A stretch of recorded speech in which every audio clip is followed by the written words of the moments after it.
You guys didn't think we forgot, did you?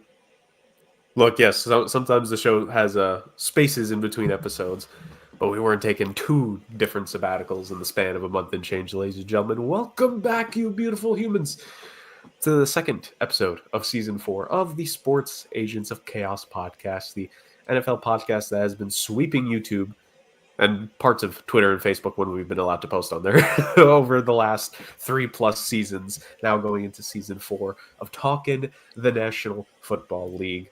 Introing proceedings per usual, rambling as I do, the Iceman, Jurg, myself, and joining me on this one, our Games Master takes his sabbatical this week, but this week we have the Podfather, another Champions episode Podfather. How are we doing? Oh, look what I happen to have right here. It's been too long, my friend. We need to get you another friend because it's been too long since we've held the title in this league. But good otherwise. It's been something, hasn't it? It's been something, hasn't it? This offseason. So I love it. It's been a lot of fun. I'm looking forward to chatting about it a little bit more. Indeed it has. So for anyone that was obviously here last week, as you guys know, myself, Justin, and my guy Bars helped join the proceedings, and we talked a good bulk of NFL free agency. Rick is the podcast historian. He has most likely listened to the episode by now when he's gotten the chance to, even if it on in the background. I think, Rick, you would probably agree for the most part. We hit on a majority of kind of like the big stuff that happened in free agency, and even a little bit leading into it. In regards to transactions, trades, really, because this was kind of an offseason where you could argue the trades, or at least even trade rumors in some instances, took the headlines even more than some of the signings. So we did a good amount of conversation on that. We're going to continue the conversation into this week, as there is a bit more to talk about from other teams that have active. And one team that we talked about last week, well, actually multiple in theory, but one team in particular, we're going to talk about them again because it turns out they made another signing we didn't expect to say the bare minimum. So we talk about them in a couple moments. But before we get into that, as you guys know, before the football and the chaos, although the show is meant to be chaotic the entire runtime, we always do like to have a little bit of fun. So with that being said, for the first time in a bit, it's time for another mind-blowing fact of the week. Podfather, the floor is yours. Oof.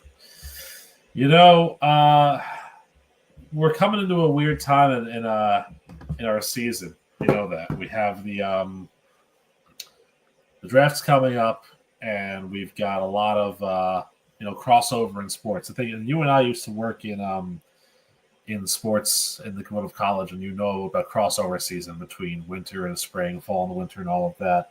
Well, the crossover season here is also our football discussion into baseball discussion as well. And I'm sure you've heard of some of the rule changes that are going on in baseball as well, especially with umpires. In spring training, they did a lot of coaches' challenge and players' challenges with balls and strikes, and they're talking about turning on robot umpires. It's a far cry from how things were back in the 1850s and 1860s when baseball kind of first started. So, believe it or not, umpires were revered very highly back in the early days of baseball. I know that nowadays, we think about the great announcer calls about, how the umpires blew a call. See Hawk Harrelson's entire career with the Chicago White Sox, basically. I think one comes to mind when Mark Wegner made a bad call and he said, "You've got to be bleeping me," because that's Hawk, obviously. But did you know that it was a point in time when the umpires were revered so much that the players and coaches decided to make them as comfortable as possible while they were working their games. And what that means is that in the 1860s, 1870s, or whatever, umpires were not like assigned like they are now. They were chosen from the crowd of people that saw the games, that were like the most prominent members of the community. Like your town ombudsman, or your town director of whatever the case is. And so the best part of it was, rather than spending time, crouching behind the plate for balls and strikes, they were given rocking chairs. So the umpires were given rocking chairs to kind of just relax and chill while they called the games. And at the end of the baseball game, when they had their little banquet and feast, according to the Ohio Marion Star newspaper in 1916, the umpire always received the choicest bits of food and the largest glass of beer. So it is a far cry from having an umpire being yelled at and having dirt kicked on them by Earl Weaver or Terry Collins or any of these other managers. There was a time way back when the umpires were treated almost as gods in the world of baseball. And I'll be honest with you, I would sign up for that in a heartbeat. Rocking chairs, best food, and a large glass of beer. I'll gladly sign up to be an umpire in that league for sure. You know, Rick, there's always jokes on the internet of like, if guys had a time machine, what would we do with it? And I would like to think live as a baseball umpire for a month in the 1800s, going into the 1900s would probably be up on that list there. Well, now that you know how enjoyable the time was as a baseball umpire back in those days, just as long as you avoided the Civil War, I think you'd be okay. Yeah. But if you could avoid the Civil War, maybe you were in like the Western territories, back in Colorado before it became Colorado, and there was baseball going on over there, you might be able to do it half the time. The tricky thing whenever time travel is discussed is that it's always like, all right, how you get there, how do you get back? Obviously important. It's like, don't screw up the timeline, the sacred timeline, if anyone watches the MCU, of course. But like, to me, the thing that's very underratedly, like, I don't think it gets enough attention when it comes to talking about time machine and going back in time or even going in the future. Well, future is a little bit harder than what I'm about to say. Like, you gotta try to find clothes to match for the time if you can. Because if you come in with what, like, Rick, if we come in right now with what you're wearing and what I'm wearing, we're gonna get looked at. Well, we're gonna get looked at a little bit. Yes, I think the glasses would be a dead giveaway. The red shirt, they kind of think to yourselves, well, that's a lovely dye. Where'd you get that? You must have a lot of wealth and expenses. I'm sure you were aware. Obviously, you're a student of ancient history. That when Cleopatra first sailed into one of the Roman harbors to meet with Mark Antony, she adorned her sails in purple dye, and it was a beautiful color, but it was also an expensive color because purple was one of those like highly sought after colors for dyes. So yeah, I mean, anything that's not brown and wool and polyester and anything like that is different to the people of the 1850s, I would say. Yeah. I think as Peter Griffin once said, people in the 19th century get with the freaking program. Hey, but once we get past that part, we're gold when it comes to the MLB umpire. We're gold. And I think the thing is, like, I think about anywhere from 2 to 4 weeks is like the perfect time to stay back then. You get to experience everything. Assuming we have all of our shots and everything, we're not going to get sick at all. We'd be gods. Well, listen. Again, I harken back to my time playing the Oregon Trail. You just don't want to die of dysentery. That's very true. Yeah. Very true. That's the big one. That's the big one right there. Yes, it is. So that was another mind-blowing fact of the Podfather, bringing us back to a time where umpires were, if not the story of the game, really. Is that why some of them have the ego and the bravado that they do now? Is because they try to harken the game back to what it was 170 years ago? I think one of them might have been the great grandson of some random umpire back in the 1860s. Yeah, some big-headed umpire. And then that sounds about right. All things considered. Right. Yeah. That sounds about right, all things considered. Well, thank you for the mind-blowing fact of the week, as always, Rick. You have delighted the viewers and myself, of course. And when Justin eventually watches this back, or when we tell him of this next week, he'll be delighted to hear about this as well. So let's get to the free agency discussion. Now, before we get to the newest bits of information for us to discuss, and not necessarily new in terms of it's broken the last 24 hours or 48, just what we didn't get to touch upon last week to a more detailed breakdown, such as we did with other teams. Rick, I think this is obvious, and I even made reference to it when we talked about it. Got to get your take on the Cincinnati Bengals and the all-in that they went with their offense. Kept the tight end Gesicki, signed him on a 3-year deal. Kept T. Higgins, got him on a 4-year deal. Kept Jamar Chase, got him on a 4-year deal. They paid all those men their money, Rick. They paid all those men their money. Still waiting to see what the official future is for Trey Hendrickson. There are still reports saying that the Bengals are, while he's still technically on the trade block because they did give the agents permission earlier in this, well, I can't say month anymore. It's literally April 1st. Happy April 1st, everyone. But in regards to that, they did give permission for them to seek a trade.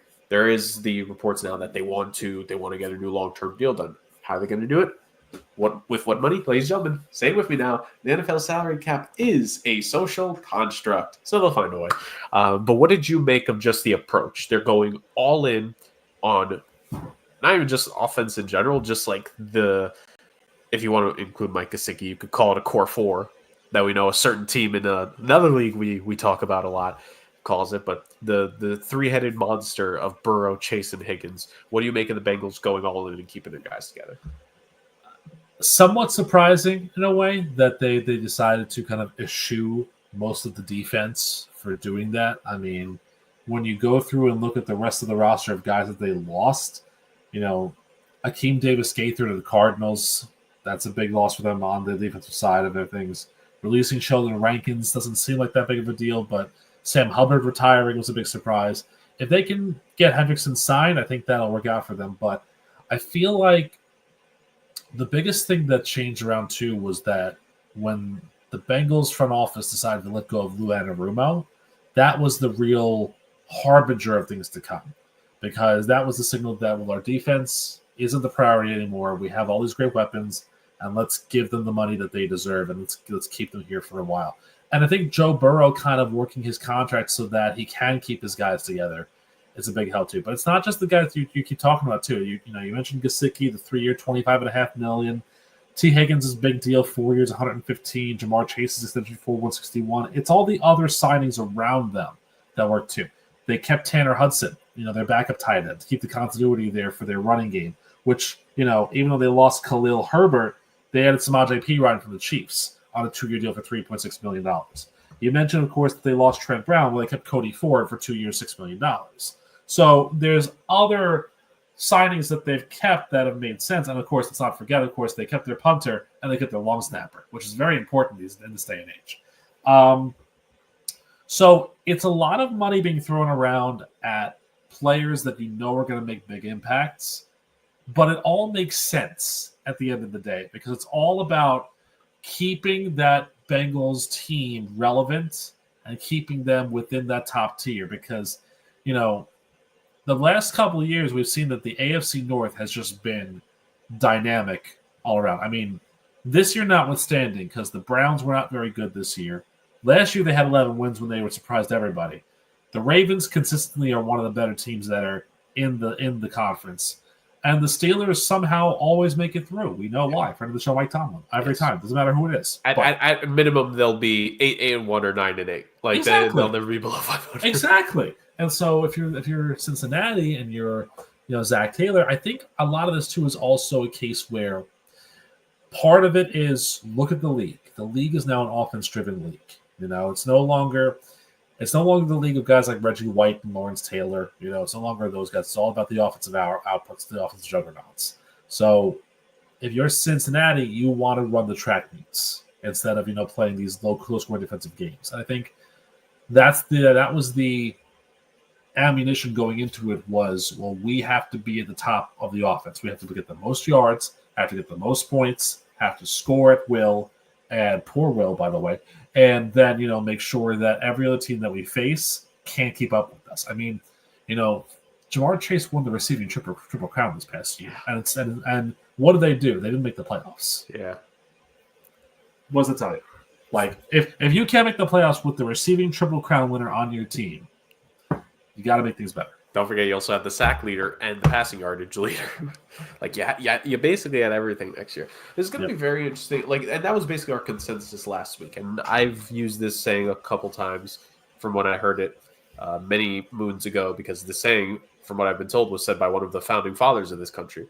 It's better to trust the devil you know than the devil you don't. And if you're the Cincinnati Bengals, it was probably I was told it was like Hamilton said it about Jefferson or vice versa, which, to be fair, it's not a shock that either of those men saw each other as the devil. I was going to say, that's very fair. Yeah, it very much fair. Checks out. If you've seen 20 seconds of Hamilton, you can believe it. But exactly. But in actuality, that was our consensus last week of keeping not just what works, but works really well. Yep. And it was really just a matter of fact of I think T. Higgins more so than anything. was the fact that if they just settled this during the season or before the season or the preseason last year, the price tag wouldn't have been this high. You know, like this time last year, you probably could have gotten the T Higgins deal done for significantly less money, but they thought they were going to win out in the negotiations. Then they quickly realized that's just not how it works anymore, because guys can have a 50-50 year for part of the year, but if they turn up at the end, which T. Higgins did turn up at the end, I say this as someone who in the penultimate week of last year was very unhappy that T. Higgins got 4 touchdowns and not Jamar Chase, to say the very least. That's I think you're referring to the penultimate week of 2 years ago when I turned up and started my run to beat Justin in the final of the Pick Challenge Championship, keeping him over in a Pick Challenge. Poor guy. Maybe this year will be the year. Well, you know what? He ain't here to defend himself, so. But like, it's commonplace where if guys are just good enough, if they had good seasons in the past, and if they're just good enough in their contract year, they're going to get a hefty pay raise. Like T. Higgins had back-to-back 1,000-yard receiving seasons. Didn't get it last year, but he got a career high in touchdowns. That's still pretty good. And of course, the order from Joe Burrow of like, hey, I want to keep my guys, which I do want to. I don't know how much of this really was. Well, definitely heavily influenced by Burrow, but and I'll give credit to like the in-depth detail he went to in his video. But one of the NFL YouTubers that I like tuning into from time to time, That's Good Sports, Brendan Perna, very phenomenal at what he does, pointed out the Bengals' sordid history of failing to keep guys throughout the entire history of the franchise. And just keeping it to more recent examples, Jesse Bates, gone. Andrew Whitworth, gone. Even, let's go a little bit more way back, Carson Palmer in his contract negotiations and the issues there. Like, the Bengals, still the same owner this whole time, by the way, have proven that they won't pay guys. This, you got to give, I don't know if credit is the word, but it's at least very interesting to say, like, oh, they actually paid to keep their guys this time. Interesting. So it's going to be an intriguing thing. Well, we talked about, and I feel like I know you agree because we've definitely talked about this guy. I think ever since his first season as a head coach when we worked together back in the collegiate athletic world, Zach Taylor, and how this year it has to be a year where you can't have the excuse anymore of the slow start. You can't afford to start slow. You have to come out guns blazing. You can't afford to lose early season games because, you could say it's oversimplifying things. You could say hindsight 2020. That Patriots game, that Patriots loss at the start of the season played a massive role in them losing out on the playoffs. Let's just call a spade a spade. Well, it's going to be very interesting, though, to see what the schedule makers do for the Bengals, because if you go through their opponents, and this is something I love to do when we talk about these divisional breakdowns that we do every year. NFC North, which was a 3-team monster fest last year, the AFC East, which underperformed to some extent, but you got to think that a year of Drake May season under his belt. Now he's got a better weapon over there. The Dolphins with Tua still, and the Bills getting a lot better, much to your chagrin, and the Jets being what they are. And then you have the Jaguars. Trevor Lawrence is looking for some sort of rebound year, especially with a new head coach. Bo Nix and the Denver Broncos, who were a big surprise last year. And then the interconference opponent is the Arizona Cardinals, which they're no slouch. So just going off of that, it's not an easy schedule. But you're right. If the schedule makers throw them a bone and give them an easier game in week one, let's say they give them the Bears in week one. Sorry, Chicago, but, they give them the Bears and you lose that game, it's the same as this past year. If they come out and they start off a year like 4-1, then maybe this was the right call for them. But if they start off slow again, they're 2-3, like you're saying, going into week 6, a lot of people are going to be calling for Zach Taylor's head. And there's just good justification for it, too, because, again, you can't keep starting off slow. You saw it in Arizona with your other friend and colleague, Cliff Kingsbury. You can't finish the year slow, but you can't start the year slow either, because they both are death knells. Yeah, just be consistent, guys. Yeah. Look at Mike Tomlin. Be consistent. I think, like, Bengals fans, with how bad their starts of the seasons have been, they'll take 3-2 in the first 5. Because that's actually a legitimate improvement from what they tend to start. Like we talked, Justin brought this up last week. Like they started out slow the year they made the Super Bowl, and they also started out slow the year they went back to the AFC title game. Like Bengals fans will take a 3-2 start. That's the bare minimum. But 3-2 is not a slow start if you think about No. it. 3 That's is what a I'm saying. good start. Yeah. No, that's what I'm saying. That's a good start. They will take Yeah. that Oh, because yeah. that's a marketable improvement from what were they? Were they 1-3 this past year? Even 1-3 the year before? This team just perpetually cannot be above 500 the first 5 games of the season, and Bengals fans will take 3-2. They might be fine with 2-2-1 at this point. Like they just need something that's not a 1-3 or 1-4 start. So it'll be very interesting to see. Like I think we and Bars and Justin from last week kind of talked about it. We all said it's like Zach Taylor, there's some pressure this year, and if he's not above 500 by the trade deadline, I think it's very safe to say Zach Taylor is going to feature on the head coach hot seat-o-meter once again, to say the very least. Yeah. We're already looking way forward to that, but it's true. Like there's expectations for a guy like Zach Taylor. Like when you, I do like seeing coaches in all sports, right? I do like seeing them have their chances. I think sometimes the rug is pulled out under certain guys a little too early. Now, certain coaches, it's very clear that you're probably not cut out for it. But then there are other guys where maybe there could be a chance. You just have you need to be okay with the growing pains. And I feel like we're kind of past that point though with Zach Taylor. He's been there for a while now. He was there pre-pandemic. Well, remember his first year they were 2-14. Yes. So if anything is a growing pain, it's having a horrible season as your first season as a head coach. But again, like you said, the offense is there. You were a quarterback coach under Sean McVay, so you should know how to make an offense work. You got no excuse here. And not to mention that they've got a solid enough draft pick, I think, this year. First round, I think. Yeah, but definitely like middle-ish of the first round. You know, there could be a guy there that falls to them. You know, maybe depending on how far he falls, Ashton Genty could be there. And you add him to that offense.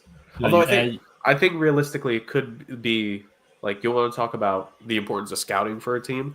Like the Bengals amateur scouts, this draft is going to help pay their salaries heavily because like now that QB is settled, wide receiver for the most part settled, they'll always want to try to find that third, fourth guy. But even last year, we kind of low key saw some of the guys on that team prove they could be a third, fourth option here and there. Like tight end, as you mentioned, their 1 and 2 from last year is locked down. Mm-hmm. It's all about drafting the O line, improving the defense. Like it will not surprise me. You know how I think the last team to just focus on one side of the ball was the Panthers a couple years ago. They went all defense. The Bengals are going to sort of do that, but it's just going to be O-line, defense, O-line, defense, O-line. It's just going to go back and forth. Unless it's a real best player is available situation, that's the only way that they could deviate from that. And realistically, with this draft class and where their pick is at, the best player available is probably going to be an offensive lineman or a defensive side of the ball by the time they select. Unless one of these,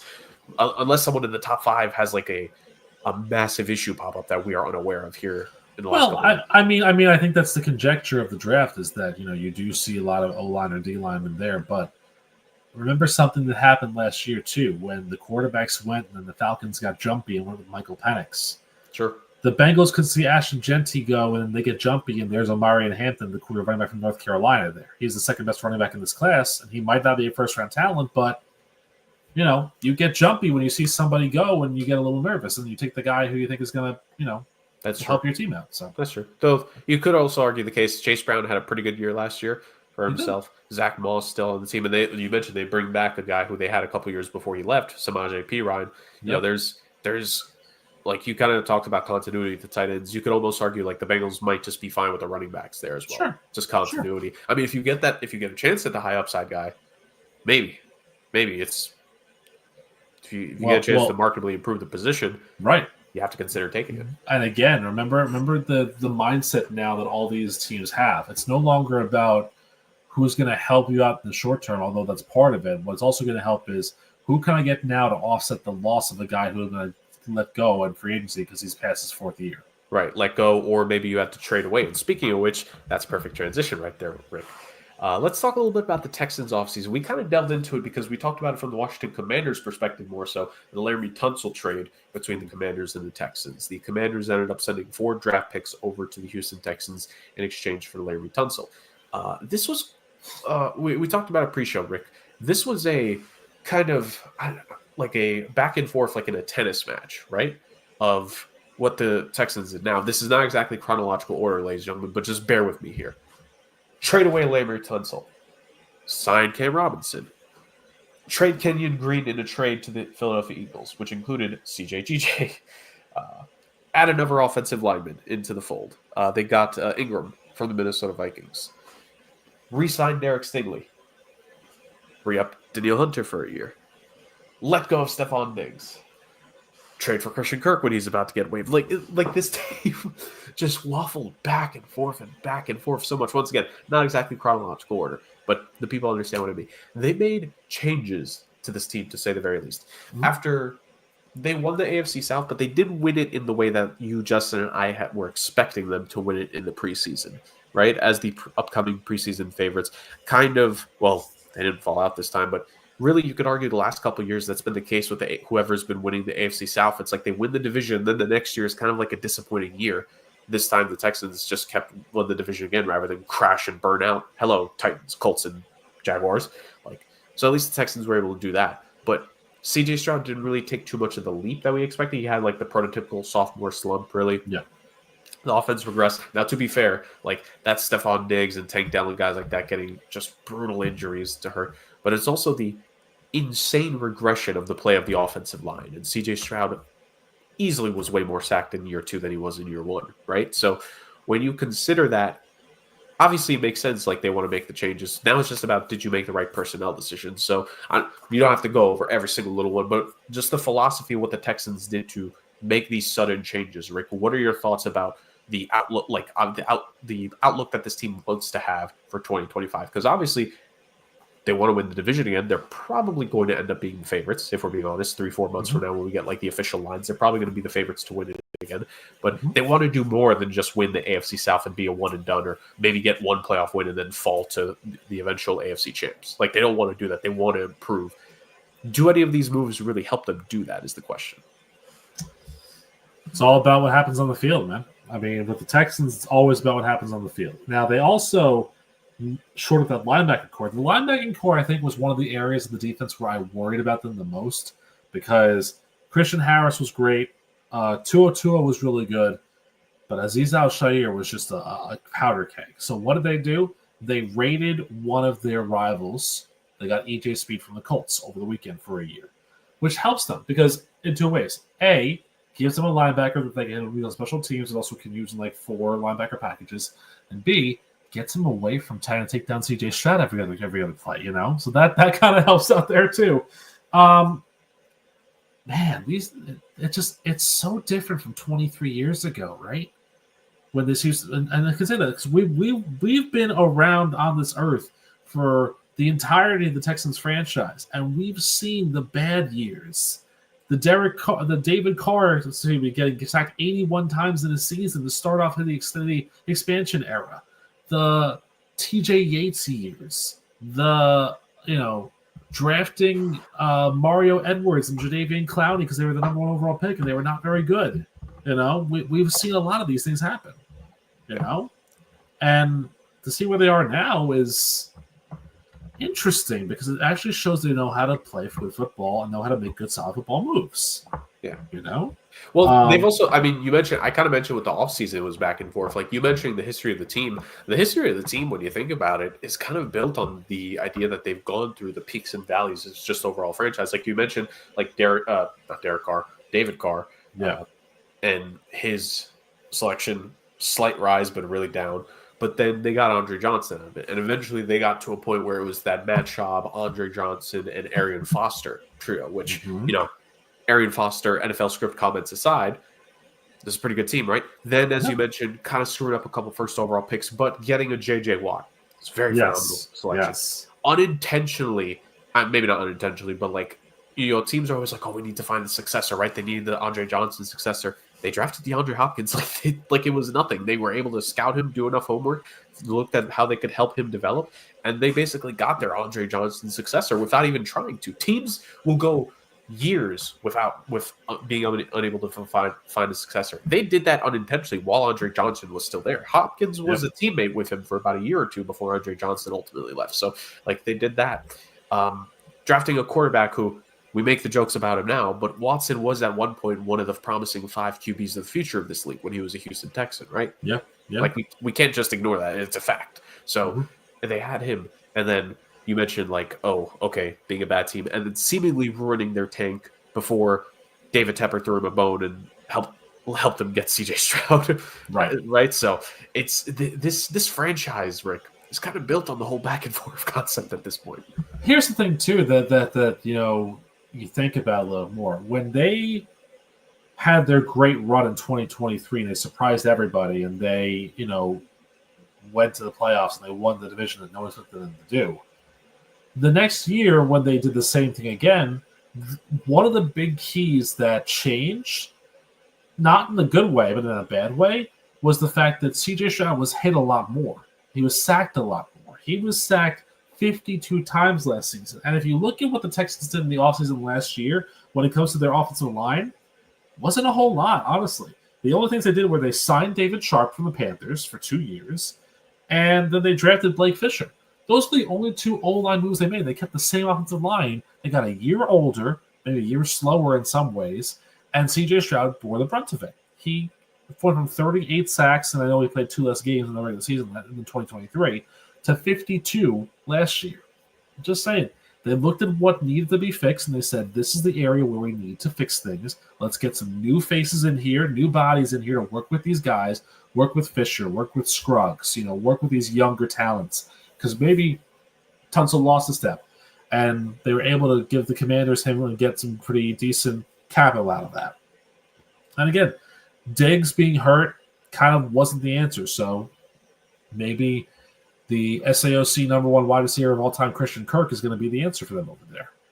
And again, it just shows you that they're looking to change things around. They're looking to revolve that door because they're looking for the right combination of players that make sense. And the defense for the Texans is really where the bread and butter is going to be because of the moves they made to keep the guys that are there. Danielle Hunter, you mentioned him being huge. But again, look at how good they were last year in the secondary. Kamari Lassiter, Jalen Petrie, Derek Stingley. Who they paid, by the way. Who they paid. These are guys who, they really wanted to settle in and say to themselves, let's keep the majority of these guys here because we've got something special, which they really, truly do. And then you add CJGJ. And then you add Ronald Darby, who's probably going to be an underrated addition for them this year. A veteran guy who's bounced around the league a lot, but who can still work with these younger players. And they're a team that has the 25th overall pick. You could get a diamond in the rough at 25, and then you've got a second rounder and 2 third-rounders as well. So you've got some options in the top 100 to add some more key players, some more role guys who can really make this team benefit. So what I said it a couple of years ago when I was blasting Nick Caserio for firing David Culley a year too early. But now they really changed up how they do things, and you've got to be proud of your McNair family because now it seems like you've got it. Yeah. It took you a long time to get there, but you've got it. You're right, though. Getting it is great. Winning division titles is great. Winning a playoff game is great, but take the next step. Yeah. Yeah, and you can't just hope that the powers at the top of the AFC take a step back. You yourself have to take a step forward because it's just a simple fact. You could, in theory, the teams above you could get worse, but if you don't get better, how much of a difference will it make? You know what a step forward will be for the Texans, honestly? Win the division to be the 3 seed, not the 4 seed. Yeah. Because if you were the 3 seed, then that means there's still a pretty good outside shot of you hosting a game. 100%. Hosting a second game. You at minimum host a wild card game, and then if things fall your way, maybe even take it that next step, get the 2 seed maybe, because if you get the 2 seed, you're guaranteed, as long as you do winning, you're guaranteed for sure 2 home playoff games, and maybe if you're lucky, you might get a third.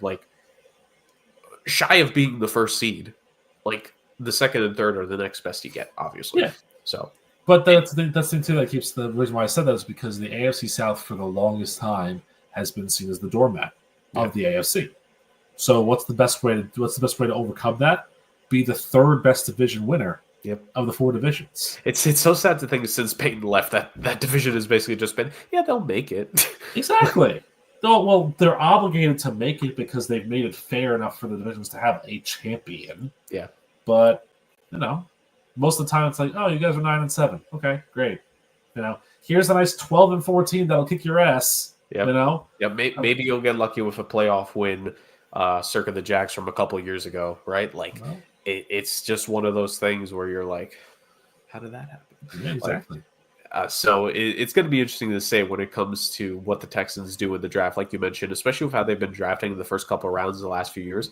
Mm-hmm. Probably a fair thing to say one of their first 4 picks in this draft is probably going to be a day one starter come the beginning of 2025 season. So there's a lot to be excited about. And I mentioned the going back and forth because it's like, as you said, you hope that these were calculated decisions made to get the best possible pieces out there rather than just shuffling decks on the lawn, right?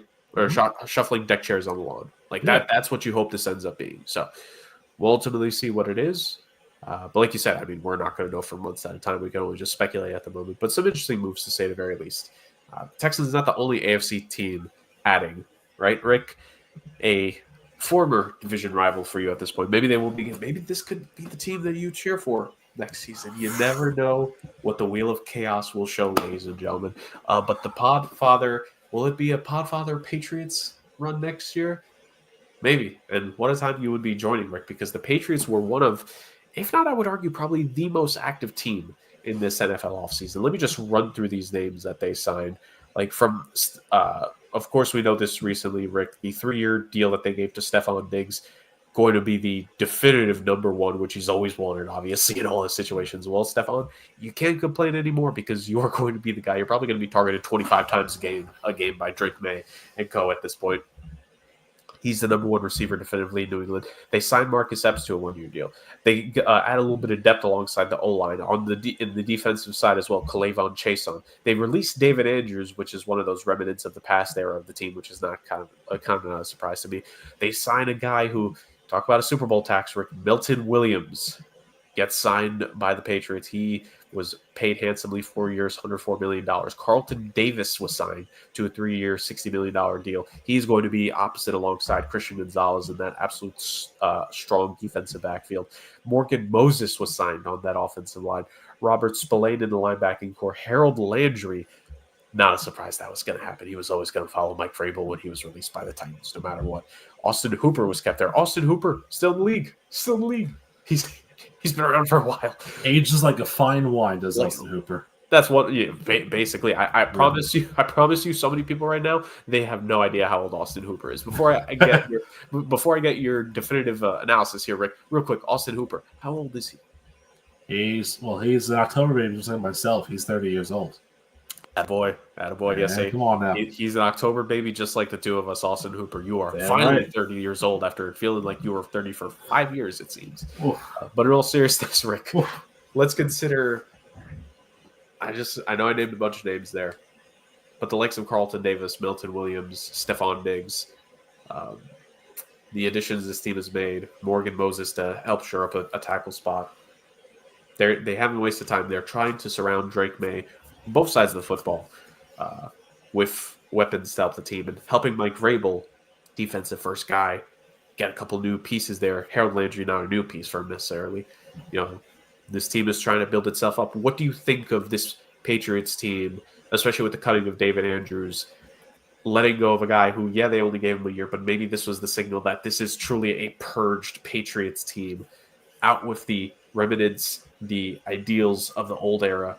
This could be a real new era in New England. What do you make of this flurry of moves that they've had in what probably might be, we could argue, the most active Patriots offseason in quite some time, even more than the last couple of years? Well, there's one move that you didn't mention that also bears mentioning. Garrett Bradbury. Yes. So that's a first-round center who's played and started in 88 games in the NFL, who will be hiking the ball and leading the offensive line for a second-year quarterback. I mean, all I got to say to that is that's a huge win for them. And I don't think they're done, because the latest conjecture on their side is that Joe Milton could be on the move for some draft picks, because Joe Milton's apparently shown a lot of talent and a lot of hype and like limited action and all of that. And he's a weapon that a lot of teams could use. They could use a nice little gadget quarterback like that on their side. Patriots, listen, it took them a year. I think what happened was they couldn't get Vrabel, so they stuck with Gerard Mayo. And they didn't give Gerard Mayo a whole lot of help. And because of that, he was kind of the scapegoat. And it wasn't really fair. But now you see that when they have a coach that they know they want to have a winning season with, they're going to throw everything at that free agent class, and they're going to throw everything at the draft as well. I mean, you mentioned the names that are there, and again, Milton Williams, the big guy who got the big payday after a really good Super Bowl performance.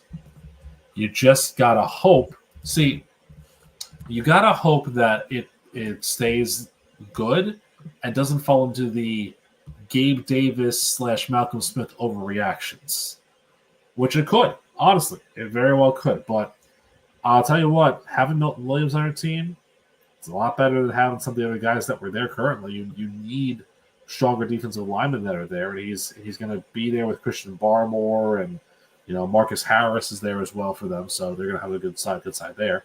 Linebacker core needed a lot of help. They got it. They traded away Matt Judon mid-season last year. They didn't want to re-sign O'Shane Zimenez, which I guess is fine. And then I believe Jawan Bentley's gone too.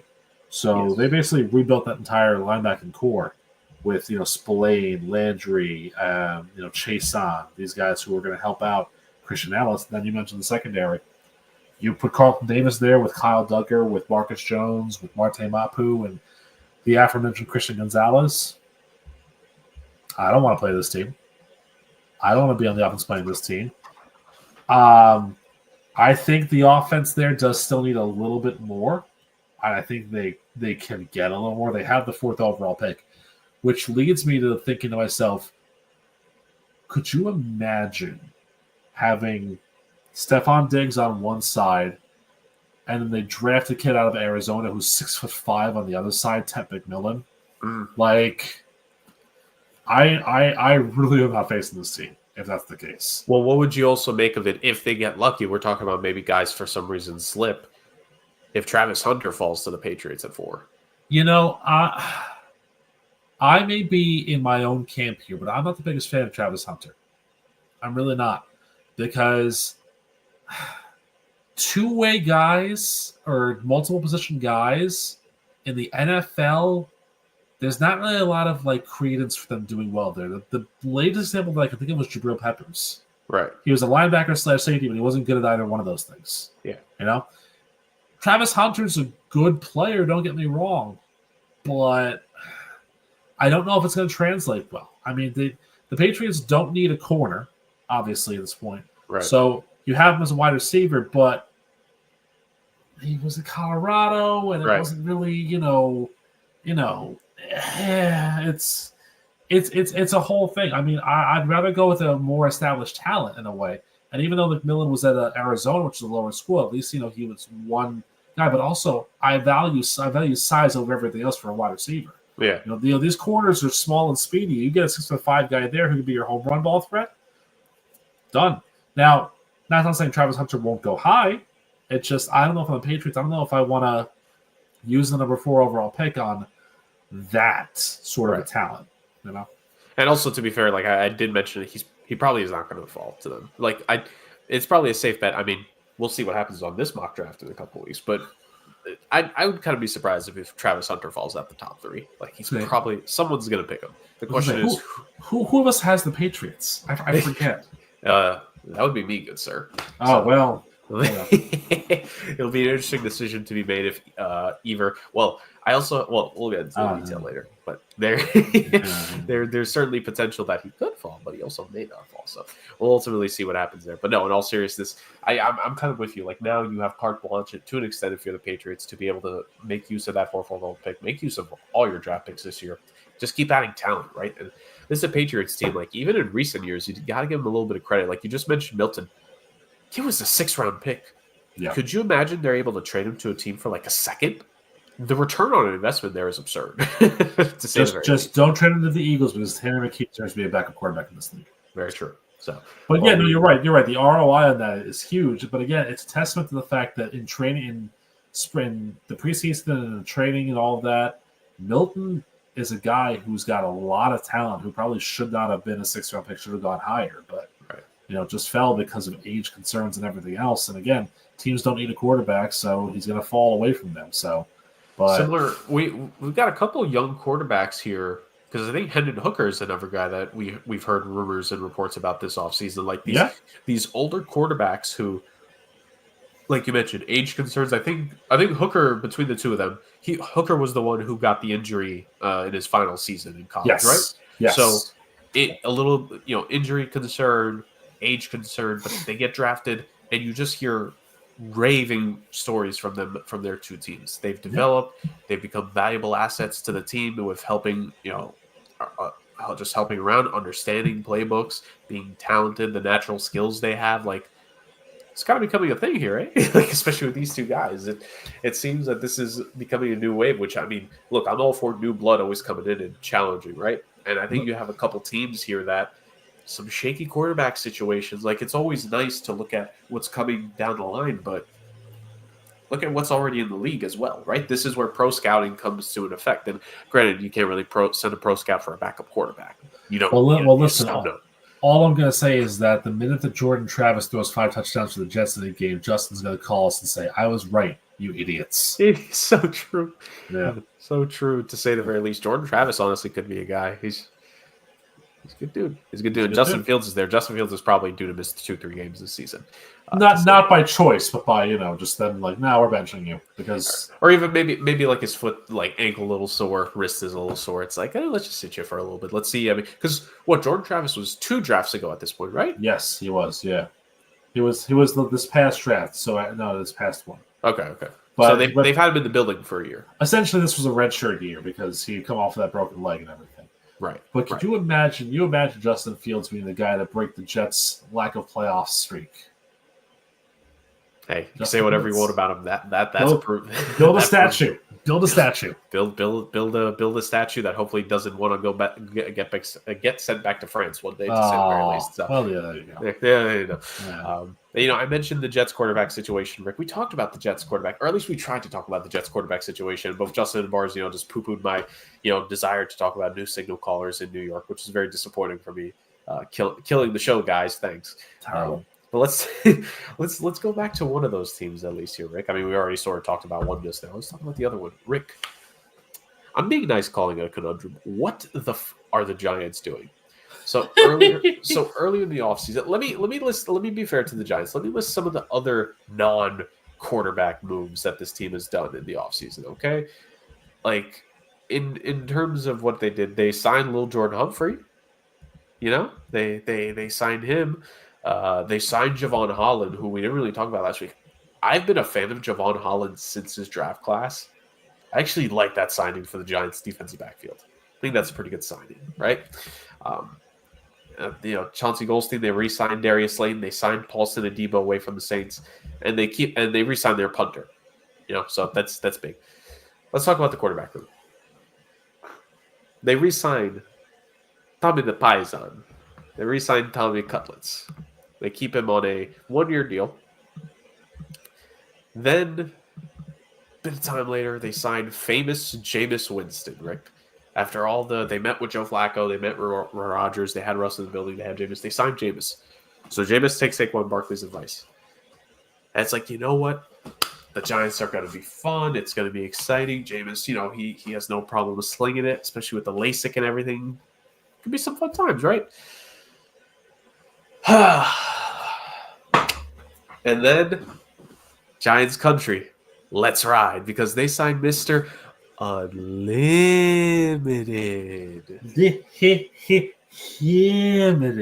to a 1-year deal.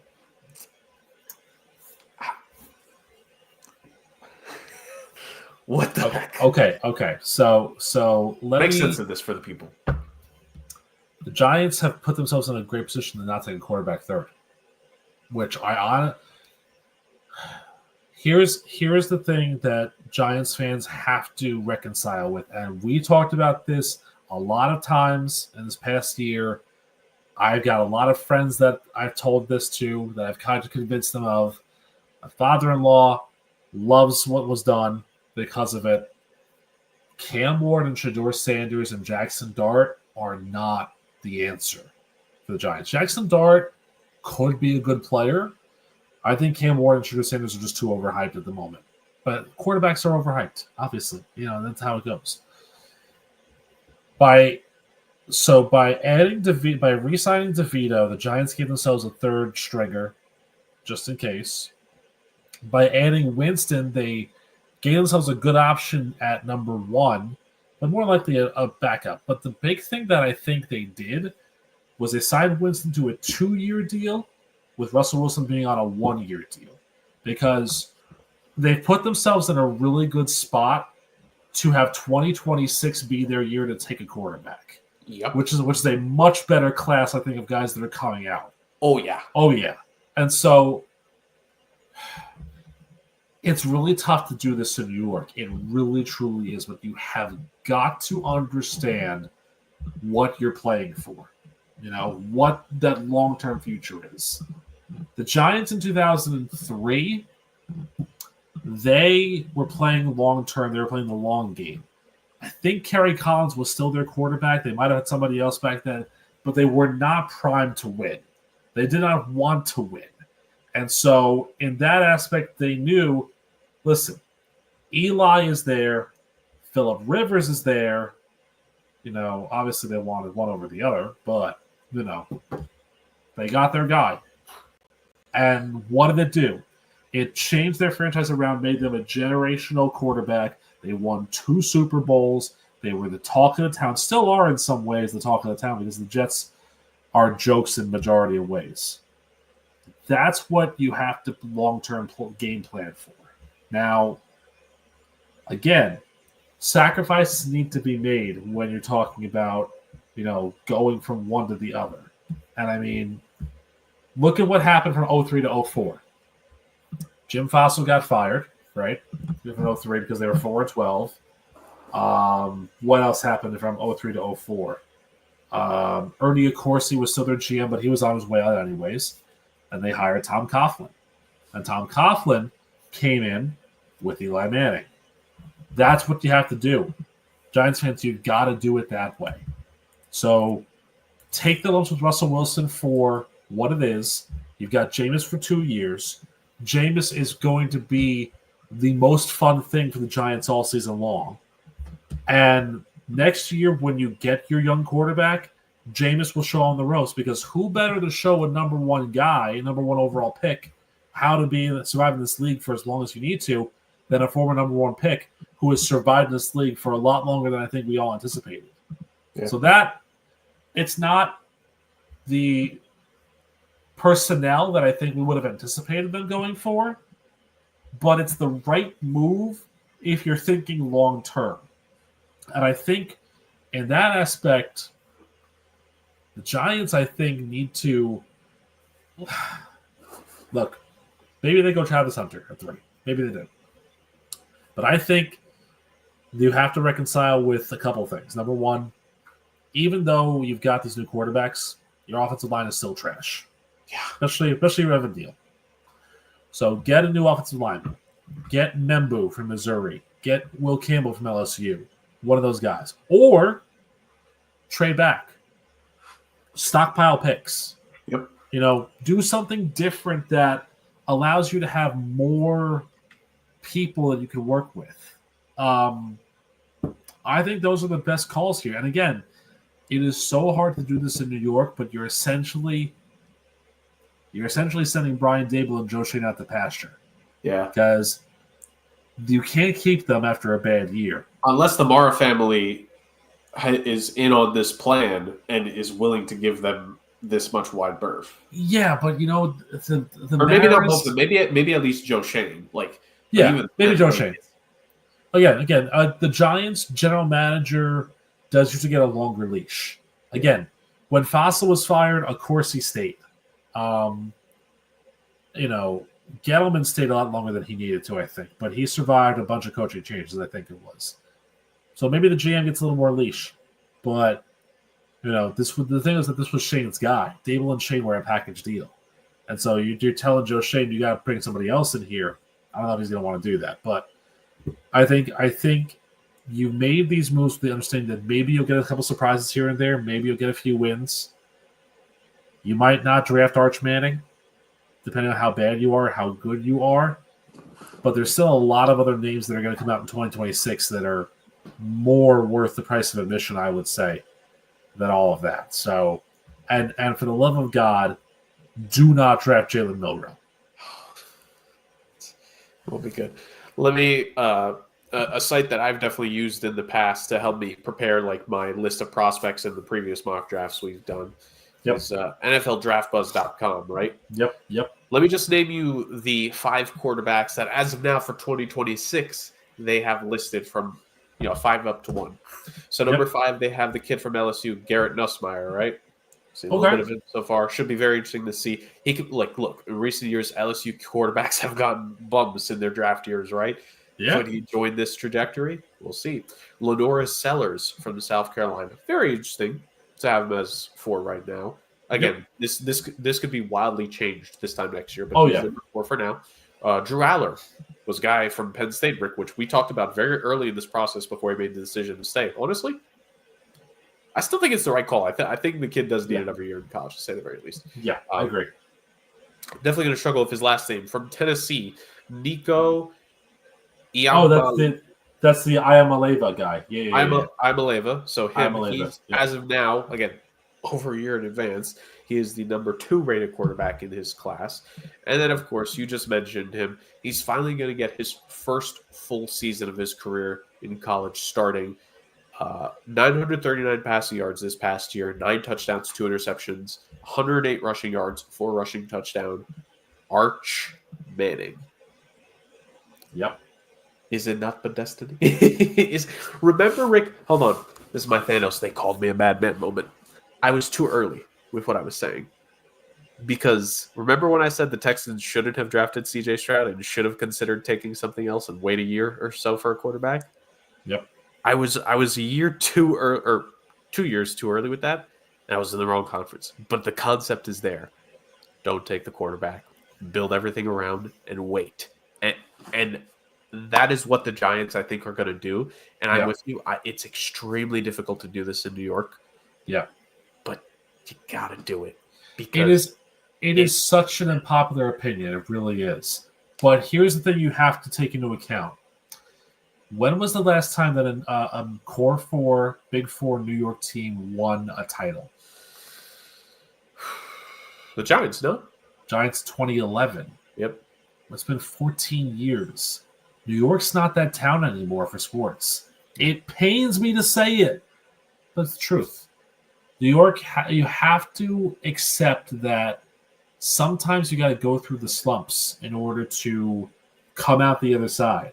And again, for many years going into that Eli move, the Giants were that team that had something. They had one good year in 2000 when they ran through the NFC. Yep. But then what happened in that Super Bowl? They got smoked. They got dog walked by the Ravens. They weren't ready for it because Kerry Collins was not going to be the guy to lead them to the Super Bowl. I'm sorry. They had a good team. Toomer, Hilliard, Tiki Barber. They had a good team. Didn't matter. Did not matter. You have to game plan for the future. And you're right. It's unpopular. It's going to be so divisive. There's going to be – so the draft is Thursday night. It was round 1. Friday morning, you're going to hear commentary on New York Sports Talk Radio lambasting the Giants when they do not take a quarterback. Yep. But you have to see the forest through the trees. Yeah. And honestly, and we might briefly speak about it here in a moment, like when it comes to this upcoming draft, like I'm kind of on your side. I'm not really a fan of too many of the QBs in this draft. Ironically, I think we're on the opposite side of the fence about Cam Ward. I think Cam Ward probably has a chance to be the best quarterback coming out from this class. But like to me, I see a lot of the quarterbacks here. I see a lot of good backups in this league. I think a lot of these guys could be really good 6 to 12-year backups around the league. I don't know how many true starters are in this draft class. It's next year's draft. We kind of like are starting to ebb and flow with draft classes, right? Like we get a draft class with 3, maybe a 4th, but 3 starting quarterbacks. Then the next one, maybe 1 or 2, and then the one after that, it's like who's there after the first guy? You know, like so. I think the what year were they? Were they 2020? No, I think they were. No, they were 2021 or 2022. What was the Pickett, Willis, Desmond Ritter draft class? That was our first draft. That was the 22 draft. That was our right? first mock draft we ever did. Yeah. 2022 mock. I definitely it's coming back to me now because Yep. that's also the time when I was working behind the scenes on SportsCenter. Yep. Like cutting through, like just cutting B-rolls of these kids and just hearing all the talk and the conversation about them. And I was just like, I don't know if there'll really be multiple. And we ended up being right. No one took the bait on these guys aside from the Steelers with Pickett.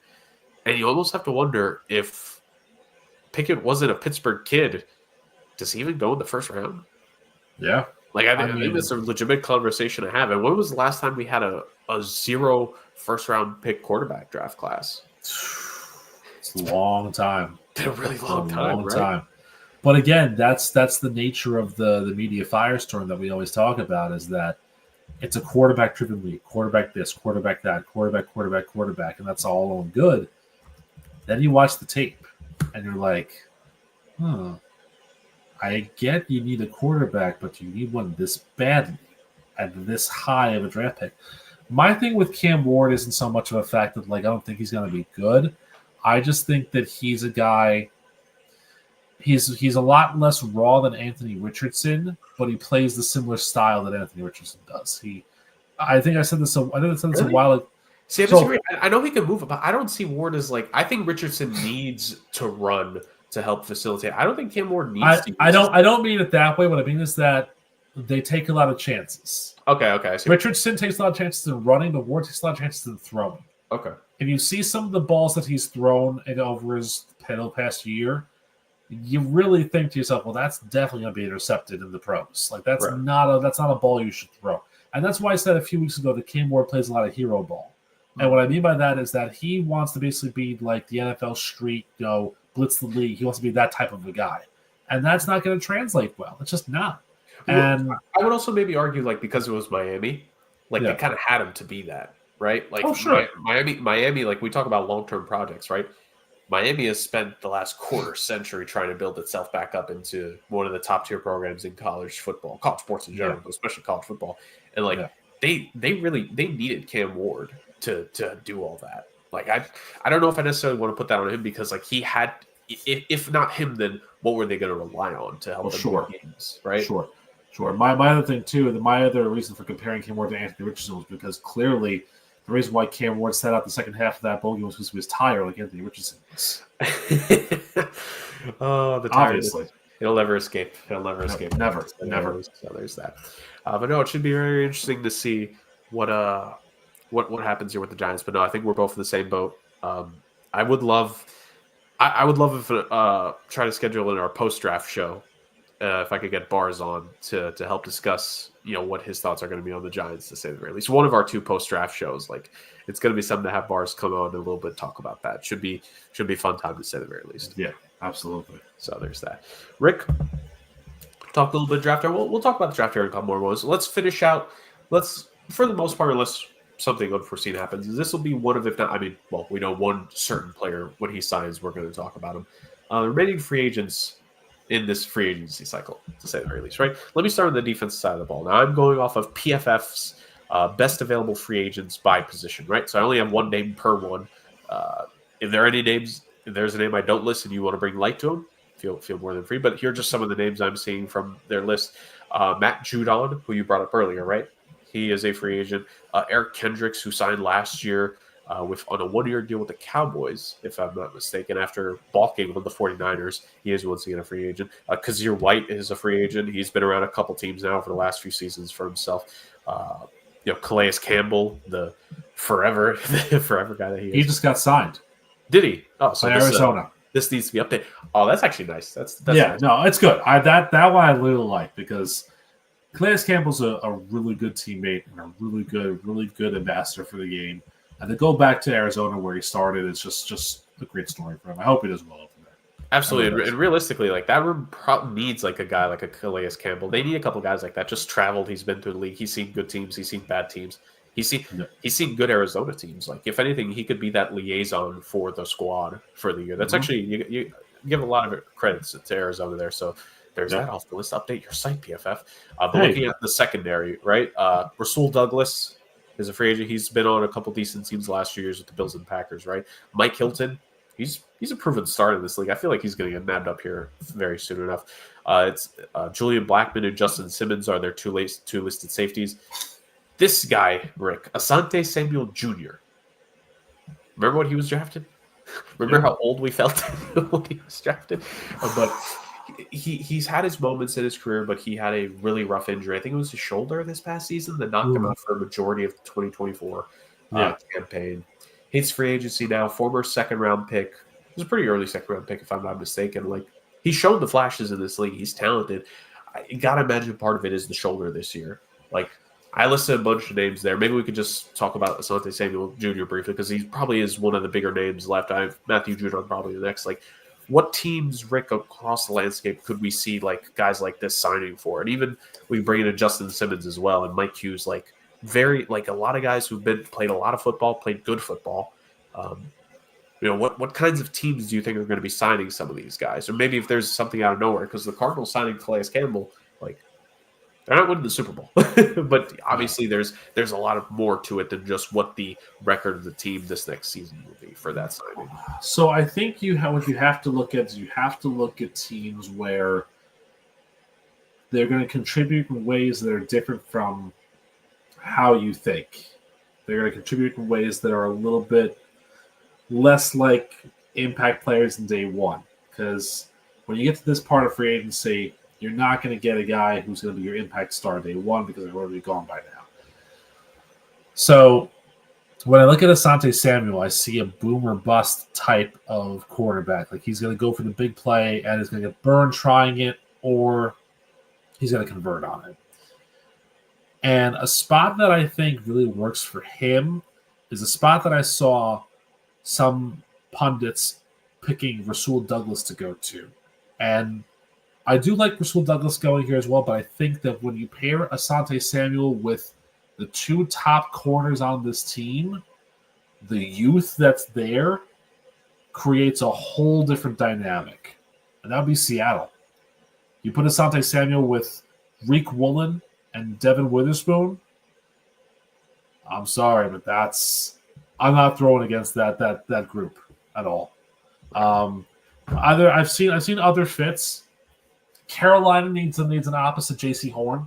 Yeah. So that might be a fit for a guy like Rasul Douglas. A better fit for him. I would say Mike Hilton is also a good shot to go there too, but I think Hilton's going to be better in Dallas. If I had to pick a spot for him, I think that he would be a lot better over there. When it comes to guys like Zadarius Smith and Kazir White, for example, I see those guys going to the NFC West, but I see them going to different teams. I think Kazir White would do really well with the Rams. With that linebacker core, would be a big help for them.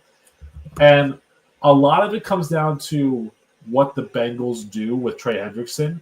But I think if the Bengals keep Hendrickson, they're out on Zadarius Smith. And I think he's going to go either to the Niners, maybe the Commanders, because they could use another D-lineman guy. But don't be surprised if the Bengals can't get a deal done with Trey Hendrickson, that Smith goes there on like a shorter-term deal. Right. I think he did very well in that defense. Yeah. Do you think, like, for me, you mentioned the 49ers, like, they've let a lot of guys go this offseason. I feel like some of these guys could be prime territory for, like, a nice one-year deal, kind of prove it, get yourself in a position where maybe next year would be your year kind of deal. Like, I'm surprised San Fran, at least from that end, not necessarily, like, definitely with the contracts that they need to settle. Like, they wouldn't have been in the buyer's market in terms of the top names, and they've definitely lost their fair share of guys in this free agency, as we discussed last week. But that, like, second and third tier of guys where it's like you plug them in and they're not the focus of the unit, right? I'm a little bit surprised they haven't tried to do anything for just quick 1-2 year deals. And not that this team is suffering or anything. There's still plenty of talent, but, like, I mean, we've seen them do this with different positions on the defensive side. Would you be surprised if any of these defensive guys we've named just signs up for a 1-year deal with the Eagles real quick? Just like a nice little 1 year. With the Eagles? Prove yourself. No, it wouldn't surprise me at all. It really wouldn't surprise me at all if they did that. You were talking about the San Francisco 49ers, and I had a very interesting theory that I was thinking about too, which is that obviously, they got to figure out what they're doing with Brandon Ayuk, but why not Keenan Allen going there for a year? That's a pretty decent name. He had a pretty okay year in Chicago this past year. He's a weapon that I think the Niners need because that wide receiver core took a hit when they lost Debo. And yeah, sure, they got Demarcus Robinson, but you can always get more guys. Pearsall and Russell Gage haven't really been the stars that I think the league expected. And Jawan Jennings is a good guy, but I think they could use another weapon over there on the offensive side of the ball. Guys that are going to the Eagles, I mean, look, I think Howie Roseman's more going to add through the draft than he is through free agency. Yep.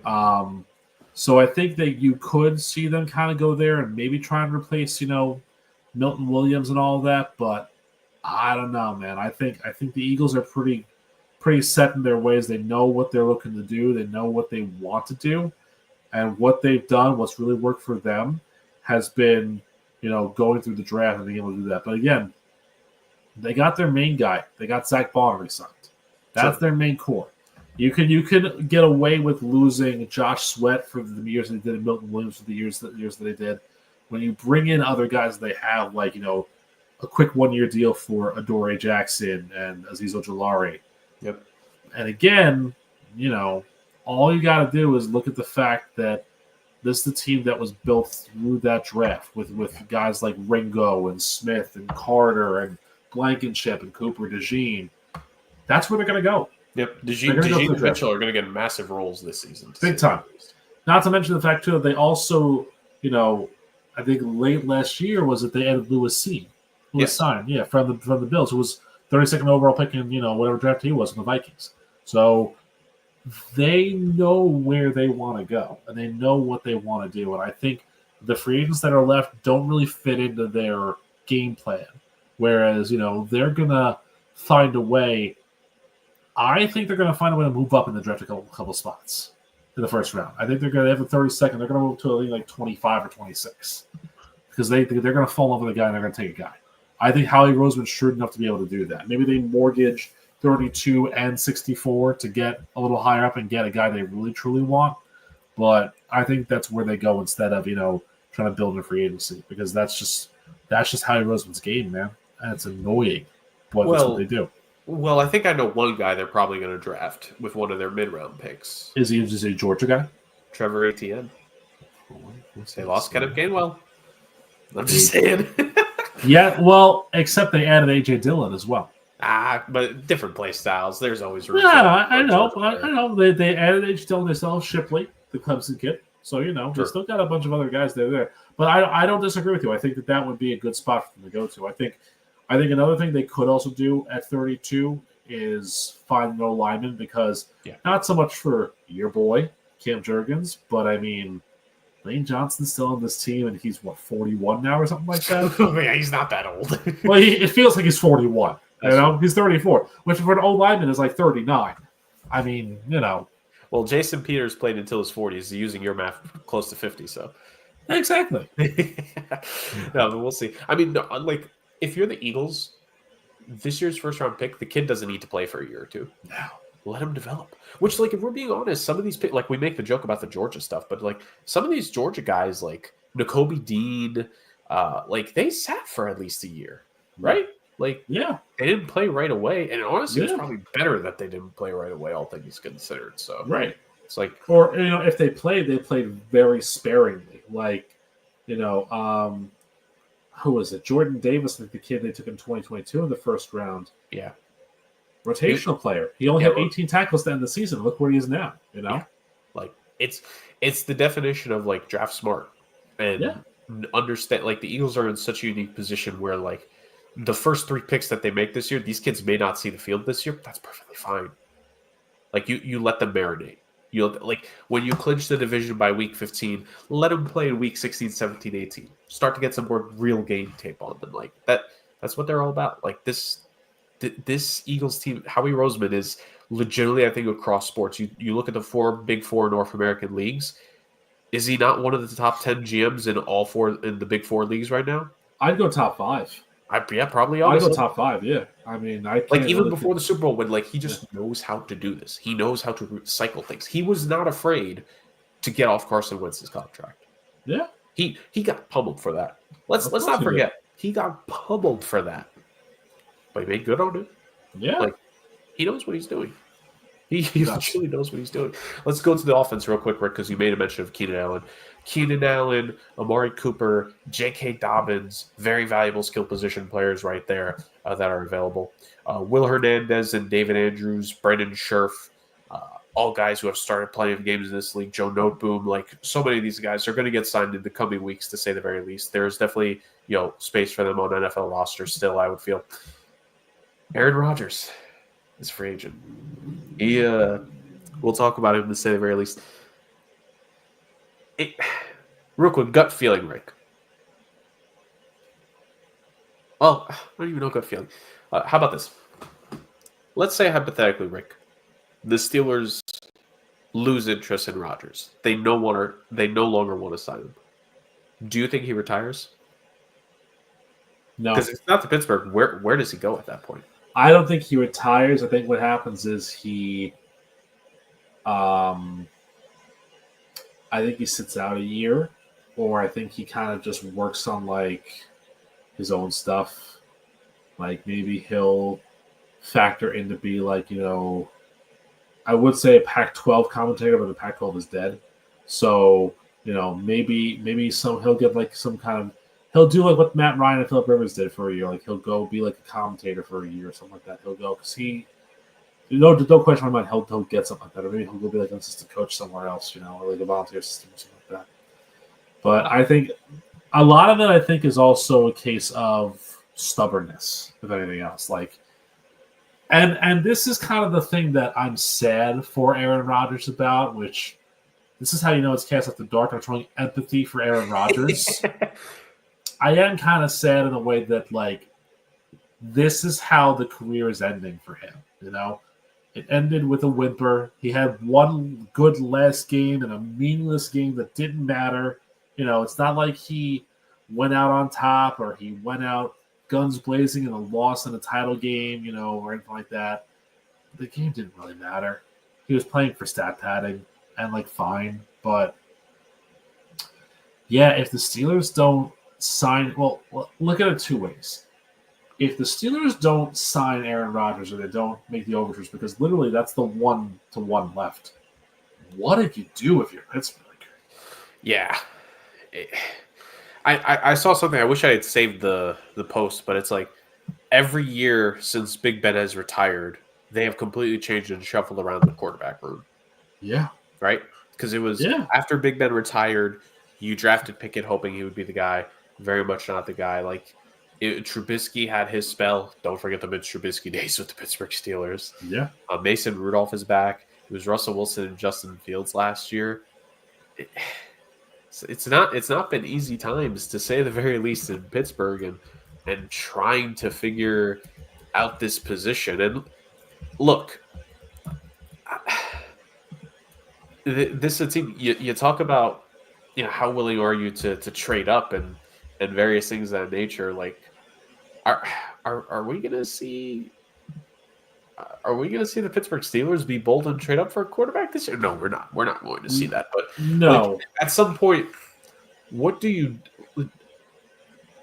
It has to catch up to them at some point. No. Well, so here's three things that I've seen that give me a little bit of pause here.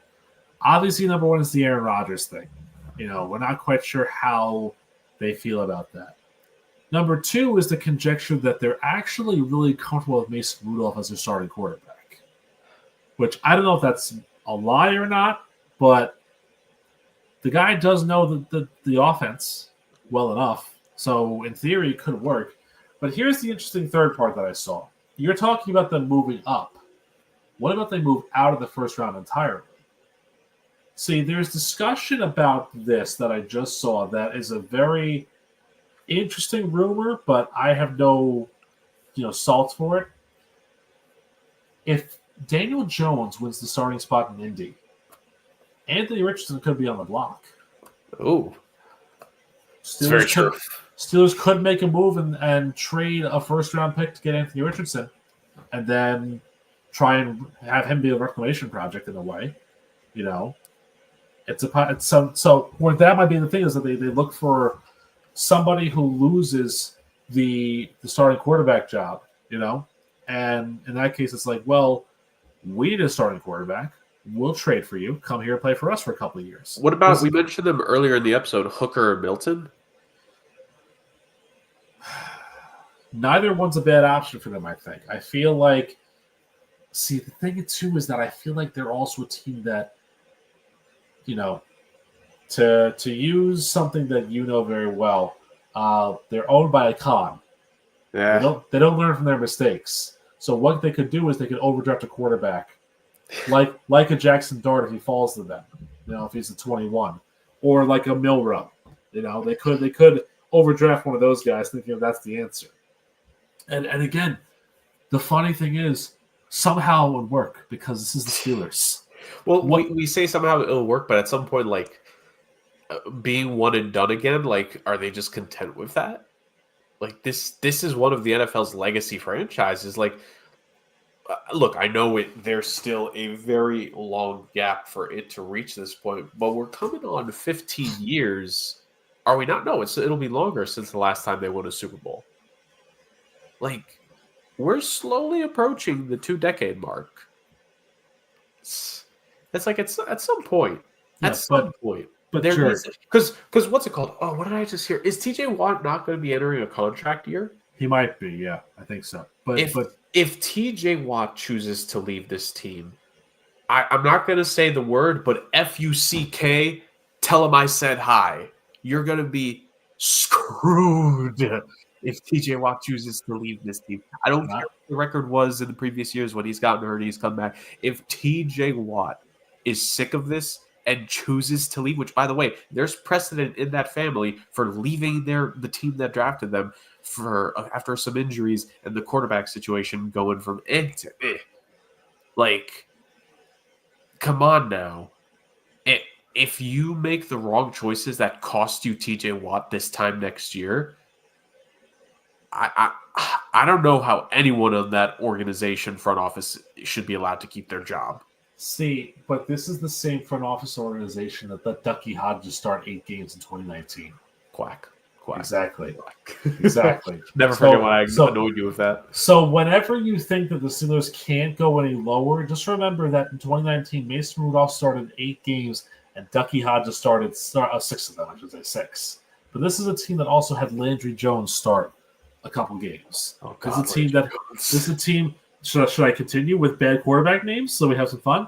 This is a team that had Dennis Dixon start a few games at quarterback, Charlie Batch, Byron Leftwich. 2015, Roethlisberger had 11. Landry Jones started 2. You know who started the other 3? Michael Vick. Yeah, remember he was on the Steelers. Yep. Remember that. So was Seneca Wallace a backup one year? He was, but I don't think he ever started the game. Yeah, probably. But he really was. So I do understand your point, and I do agree that TJ Watt leaving would definitely be a gut punch. But somehow, some way, they always figure out a way to overcome things. It's just like I respect it, but at some point, you the jar runs out. There's no more luck to get. True, but here's my thing. I don't necessarily know if Aaron Rodgers is the answer over there. I don't think he is. Well, I'm not saying that they're going to suddenly become a 13-win team with the guy, but just do something.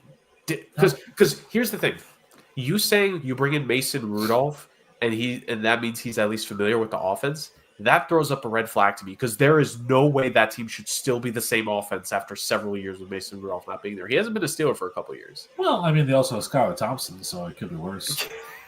I guess it could. So, but here's my thing. Do I believe that bringing Aaron Rodgers into that quarterback room will make that a better team? Not necessarily. I don't believe that. I don't think that he adds any value to that squad. Because if Russell Wilson couldn't do it, what makes you think Aaron Rodgers can? Well, I mean, You know, you're saying this to someone who doesn't think highly of Russell Wilson, especially the I last couple of years. I know that's kind of why I'm saying it to you, because I know the reaction that I'm going to get. It's the reaction that I want at this point. Look, this is you have. I think you have to take this with a massive grain of salt, because look at the rest of this team. This is not the Steelers team of years past, right? Because Najee Harris gone. Jalen Warren is a restricted free agent. So you're telling me now that your top two running backs, as it currently stands, are Gainwell and Evan Hull. Is Warren really not there? Because I've been reading things that make like I've seen articles that make it sound like he's still in the team, and when I look at the depth chart, he's still in the team. Didn't he sign like a 1-year deal with them? I could have sworn he did. Yeah, he might have, but like he's listed as an RFA. So I'm just saying that like on Spotrac says he's under contract. So yeah, so he's there, but again, like. But he's not a number one back. He's definitely they never established him as the true number one because he was spending time with Najee Harris, which fine. George Pickens is a total head case. They have DK Metcalf, which is nice. Yep, talked about that last week. But what do we know about top tier wide receivers in Pittsburgh? You only have 1 year with them. You only have 1 year with them where they're good, and then the next year it all falls apart. Well, it's not like they signed him to a 5-year, $150 million contract after they traded for him, right? Well, I mean, they kind of did. Yeah. And so it's just there's the Steelers. I think this year are in a bit of trouble because I don't know what I'm seeing there. And again, I don't think Aaron Rodgers helps them out. I don't know if Mason Rudolph is the answer. I don't know if drafting that they're the biggest question mark going into this draft.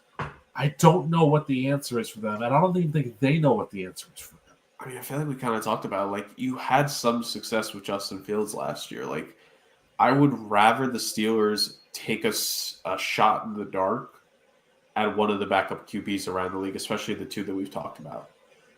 Like, at some point, you need to move off from your old ways because this league has.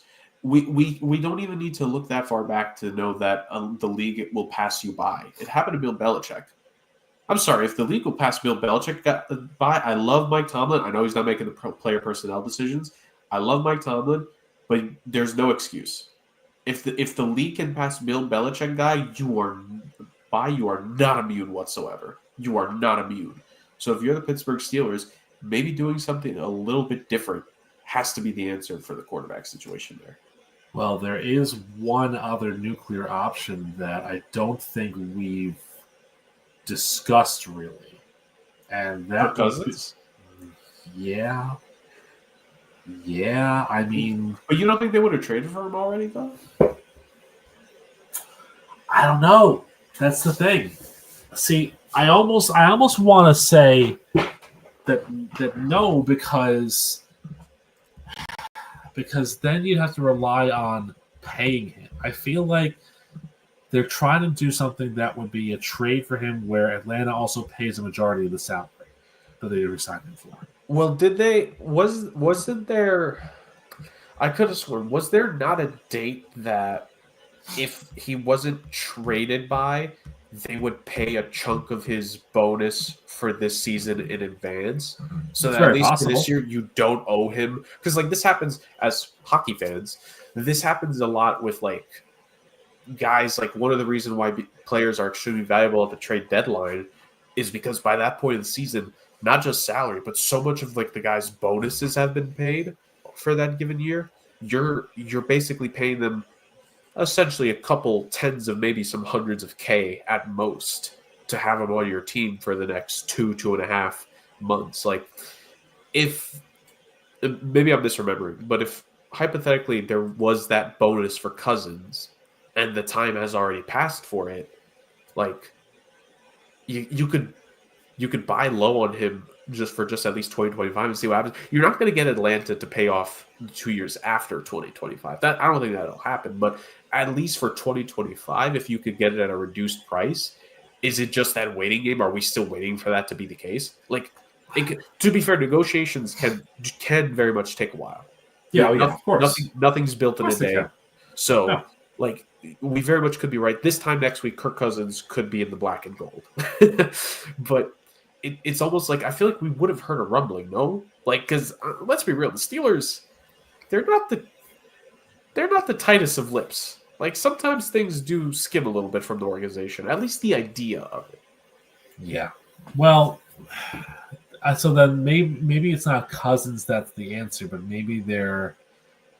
See, I feel like a lot of this has to do with waiting on Aaron Rodgers, which I never think is the thing to do for any reason or any organization or any person. Shout out to Shailene Woodley. You're doing your own thing. I appreciate you for it. So maybe it's not Aaron Rodgers. Maybe it's not Kirk Cousins. Maybe it's Joe Flacco. Maybe it's Carson Wentz. I don't know. Is Sam Howell available? Jimmy Garoppolo? No, Garoppolo got re-signed. Maybe, I don't know. Can you maybe you want to see if Andy Dalton will come and play for you guys for a year? I don't know. What if they trade for Aiden O'Connell or Drew Lock? Well, Drew Lock is available. They could do that. I mean, there's a lot of options that are out there. It's just I don't necessarily know. Like I said, I don't think Aaron Rodgers is the guy, but I don't know who would be the guy in Pittsburgh. That's the problem. I don't know, and that's where the problems lie. Because again, when you don't know, that leads you to make a very knee-jerk reaction decision, and that's when you start Devlin Hodges for 6 games. Because the moment you do that, you've lost control of everything. Sure. All right. Duck call. You know? I think that just about does it. I mean, we talked about some of the other names. I mean, Amari Cooper. It's very interesting that he hasn't signed. He's another guy that feels like he's been in the league forever, but he's still. I think he's just turned 30 or 31, so he's still got some football years left in him. And we mentioned the offensive lineman. There's always a need for offense. If anything, why are the Bengals not signing one of these guys to a quick 1-year deal? Like, you need with what money? Yeah, fair. Look, hey, league minimum now compared to like 1990. Not bad. I mean, the Bengals are really stretching your theory about the salary cap being a social contract. Yeah, they're taking that ball, they're running with it. It's like Jamar Chase and Teagan's just signed their deals, and they're already going to have to start paying deferring money. Exactly. Defer luxury tax. Defer that money. This time, forget this time. January 20th of 2026, Joe Burrow, Jamar Chase, T. Higgins are all going to turn $20 million of salary into bonus money. Book it right now. It's guaranteed. Yeah. Guaranteed to happen. Yeah. I don't think you're wrong with that. So with that being said, let's move on to the last thing here, Rick, for just a little bit of look ahead talk here. The hashtag SOC mock draft for this year. The picks, ladies and gentlemen, by the powers that be, have been assigned for us. I can quickly read off the picks that each of us have. It was a bit of a challenge from what I've been told of the aligning process because once again, I don't know how we've done it, Rick. 4 straight years of perfect numbers for us where we each get the same amount of picks for the draft. It's going to get broken one of these years, but not this year. It's so funny, too, because not a lot of this is by 3, and yet we seem to always make it work. It's perfect. Dude, thank the supplemental picks. They come up clutch. They come up clutch to say the very least. Although, to be fair, if it was just the straight up 96 picks, we would be fine because 96 divided by 3. But it's just the fact that we get the supplemental picks and we still always end up evening out. It's perfection, to say the very least. So, looking at myself, Rick, and Justin, let's start out with my picks really quick. I'll be picking for the following teams: the Browns, the Patriots, the Jets. This is the first time Justin is not getting the Jets in one of our mocks. I had the Jets first year. Did you? I thought Justin had him.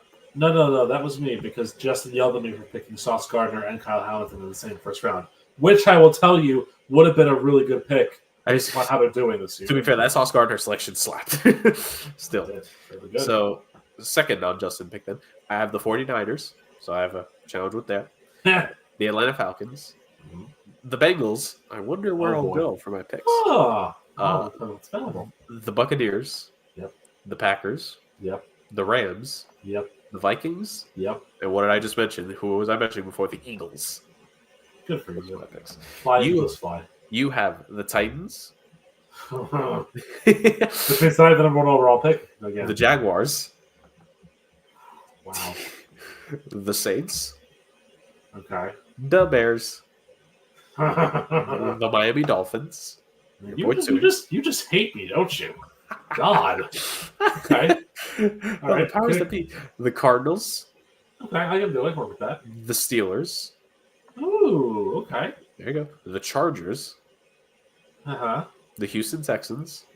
Okay. The Ravens. All right. And the Washington Commanders. Oh, damn, I wanted the Chiefs to pick it back a quarterback again like I did 2 years ago. we have to make sure you didn't get that again. Damn it. We'll go Justin now. He has the Giants, the Raiders, Yep. the Panthers, Yep. the Cowboys, Uh-huh. the Colts, Uh-huh. the Seahawks, who had the most picks in the first 3 rounds, Interesting. the Broncos, Yep. the Lions, Uh-huh. the Bills, and the Chiefs. Wow. So, and look, we have a little bit of time before our mock. We can always negotiate behind the scenes, to say the very least. So, that's always an option.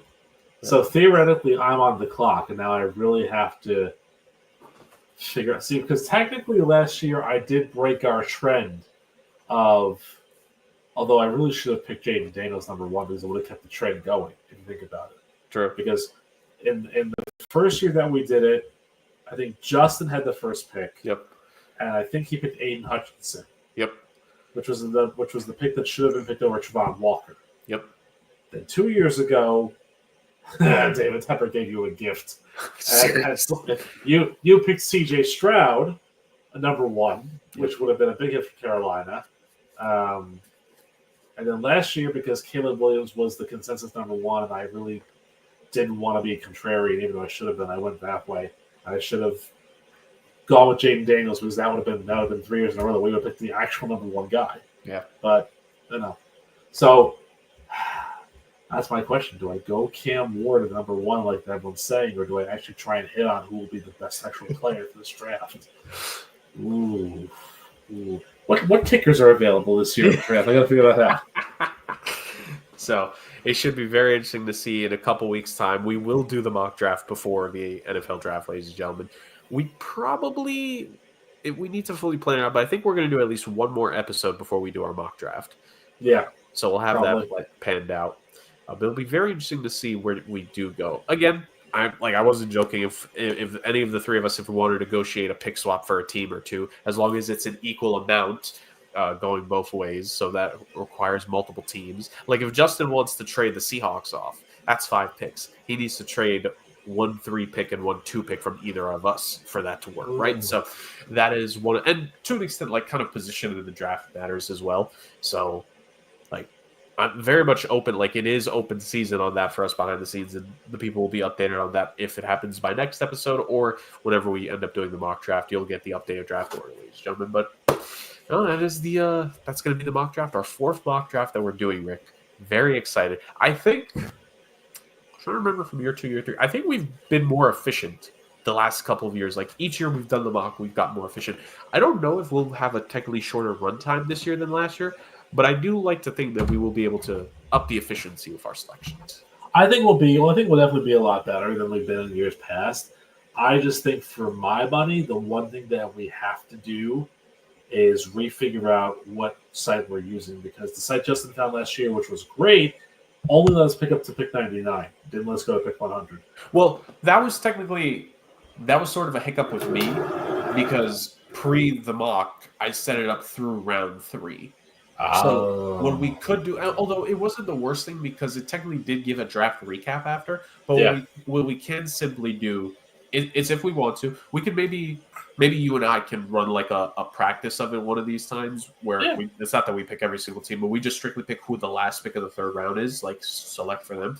And we see, like, remind ourselves, what does the recap look like on that? Can we go through each pick we made for the teams? If we could do that, then that might actually kind of be worth it because it'd be a nice refresh, right? Like I think that actually wouldn't be a bad idea necessarily. So we Wouldn't could, hurt. but then we could also just simply like rather than get that full recap at the end, we could have our 4 rounds. Like we could add the fourth round, and at the fourth round we stop it, and we can like scroll back and see. We'll do some beta testing for that. But I did like the site that Justin did pick last year. So. Yeah, and to just hop onto a word that you said, one does not simply do a mock draft for the Sports Agents of Chaos. It's very true to say the very least, ladies and gentlemen. The Sports Agents of Chaos mock draft does get a little bit chaotic to say the very least. So it's always a fun time. Well, that's not the only thing that's chaotic though, Jerk. That's true.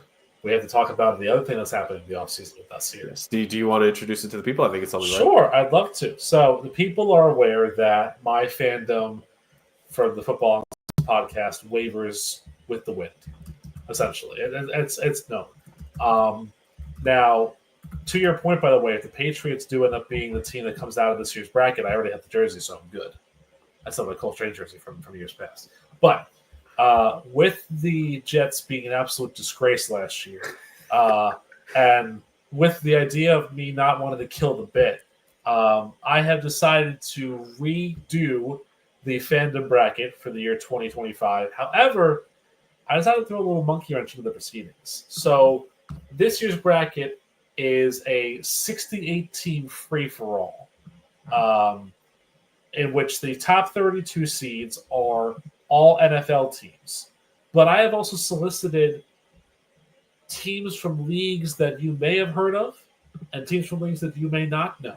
So, for example, the Indoor Football League, the Canadian Football League, the European League of Football, the National Arena League, the Arena League, the Mexican Football League, the Arena Football 1, the brand new league that started up, with the one that was the one that had the league championship game in Xanadu, I think it was, in the mall, believe it or not.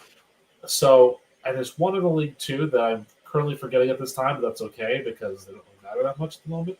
It's the UFL, even better.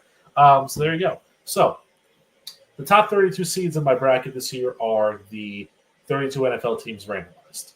The next 8 seeds were the champions of the 8 leagues that I mentioned. And then from 41 to 60, I did a wheel spin of at-larges. So you have some great teams that are in there that, trust me when I tell you that if they become the new home of the Podfathers fandom, you will learn a lot about these teams going through the season. And to keep things interesting, numbers 61 through 68 are my play-in games. One team from each of the leagues that earned the spot is going to be facing off against somebody else. And then towards that mock draft season, I will reveal where we are in the brackets. And then like we did last year, Jared will kind of run through our Elite 8 to our Final 4 to our final. And it'll probably be the Jets and the Bears again because, God hates me. So, But we'll see. It could be a fun matchup between the Toronto Argonauts and the Vienna Vikings of the European League of Football. Who knows? I do hope. I kind of want it to be like the NCAA tournament where it's like I do want some Cinderella runs to happen, but I do ultimately want to keep it to an NFL team. But it would be hilarious if it's not. Well, listen, you know the great arbiter of how these things go. Oh yeah, of course, it's the Wheel of Chaos. Yeah, the Wheel of Chaos. And I do want to say one more thing. I did the other day run into a very quirky thing and a very, I don't want to say scary, but I want to say an off-putting thing that I discovered. Uh-huh. And so I received a message the other day in the mail in a small little envelope. And it was a little Post-it note, and this is what it said. You can see that. He will return. Someone's coming back. Oh no! To lay their revenge, and I have a very bad feeling that I know who it's going to be, and I'm a little concerned. I'm a little concerned by that, Jerk. Not so much for you and for me, but more for Justin. I'm a little concerned for Justin I because was going to piss Justin off so much. oh yeah, it's really gonna make Justin angry. It might be the thing that cancels Justin from the show for good. You know, It might end up making him suspended from the show for several weeks again. it might. It may very well be that way. But Earn his Formula One-esque suspension. yeah, I'm hoping that I get some more cryptic messages in the mail in the future so I can figure this thing out. Because like I said, I think I have an idea who it is, but it could be somebody else. So I don't really know. I mean, for all we know, it could literally be JB. Maybe It could be. Maybe JB for a consistent stretch of episodes would be fun. Yeah, And we do. If he does end up watching this, look, life is hard. That's awful. That's awful. But we are hoping to get a playoff episode in with JB. For those of you, we've done hockey at least once or twice on the YouTube channel. We are hoping to get a hockey episode in here before the playoff starts. We have been it's been an avalanche of a season. No pun intended with the actual NHL team. But it's just been a really rough year scheduling wise. Especially, dude, I've kind of told you just the last 5 weeks have kicked me in the teeth at work. So we are going to do our best. We're going to get a NHL playoffs episode in with JB. We're going to have a lot of fun with that. So. Well, I mean, that's for you. The one thing that's really hurt me is that my daughter's now walking and talking. So that's true. So now I got to really be on my toes with this one because she's a rebel. So yeah, and in the first year of her life or so, it was so easy where it's like if you watched her, it was fine because you could literally you could be looking at us and on the side 2-3 feet away is her swaddled up and it'd be no problem. We did the hot cedometer a couple of years ago where literally she was asleep in my arms for the whole episode. It was great. Now she can't sit still and doesn't want to. Yeah, we're never gonna get that again. Oh, never. I feel like that's part of the rain podium. Like sit still, child. Come on. Oh, Lord. Oh, speaking of which, ladies and gentlemen, I don't think we forgot. It's time to finish things off with good old Rant and Rick's Roast Podium. I mean, I forgot. Does that count for anything? I'm kidding. I didn't forget, really. I thought about... I have to re-go through this list because there's some things that don't make sense anymore for me to do debate, rants on because the timing's not relevant. There was a point in January where I wanted to rant about that Suns Jazz trade where they traded 2031 draft picks and everything. How does this make any sense? But now the teams both suck, so what's the point? Sure. I will say this, by the way, for a spoiler. If somehow I win that fantasy basketball championship, that you and I were talking about, I'll tell you who was on my team because I made some moves.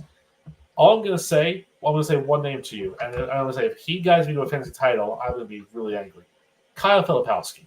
That's all I'm going to say to you. All right, so number 3 on today's rant and roasting podium. Dude, I haven't heard his name in so long. I know. What has he done this season? You continue the rant podium. I'll look up Kyle Filipowski. He apparently has been pretty good the past couple of weeks. I don't know. All right, number 3. Look, it's April the 1st, and we live the month of March. I love March Madness. Everybody loves March Madness. It's the most fun time of the year when you get to pretend to work in the office and you're watching basketball instead. But this year was just so boring.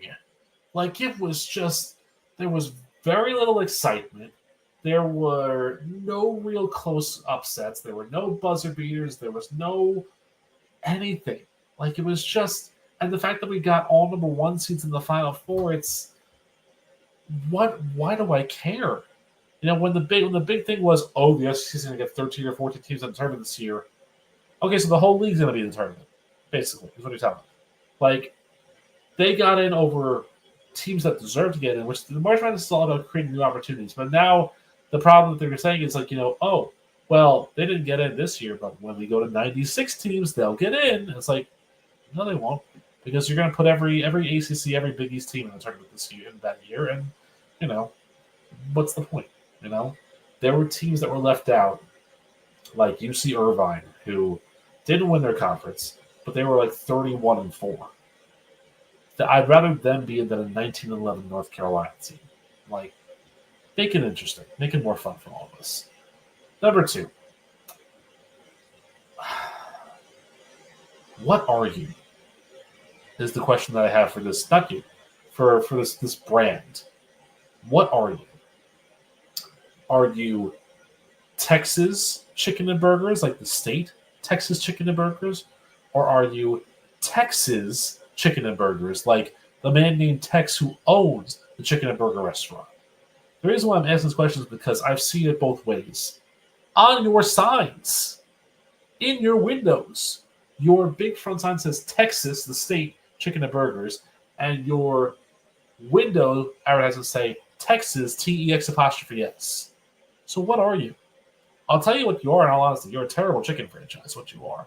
You're a knockoff of Popeyes. You're a knockoff of everything else that is good in this world. And quite frankly, I've had your food, and I don't want to tell you that it was undercooked, but it was definitely undercooked.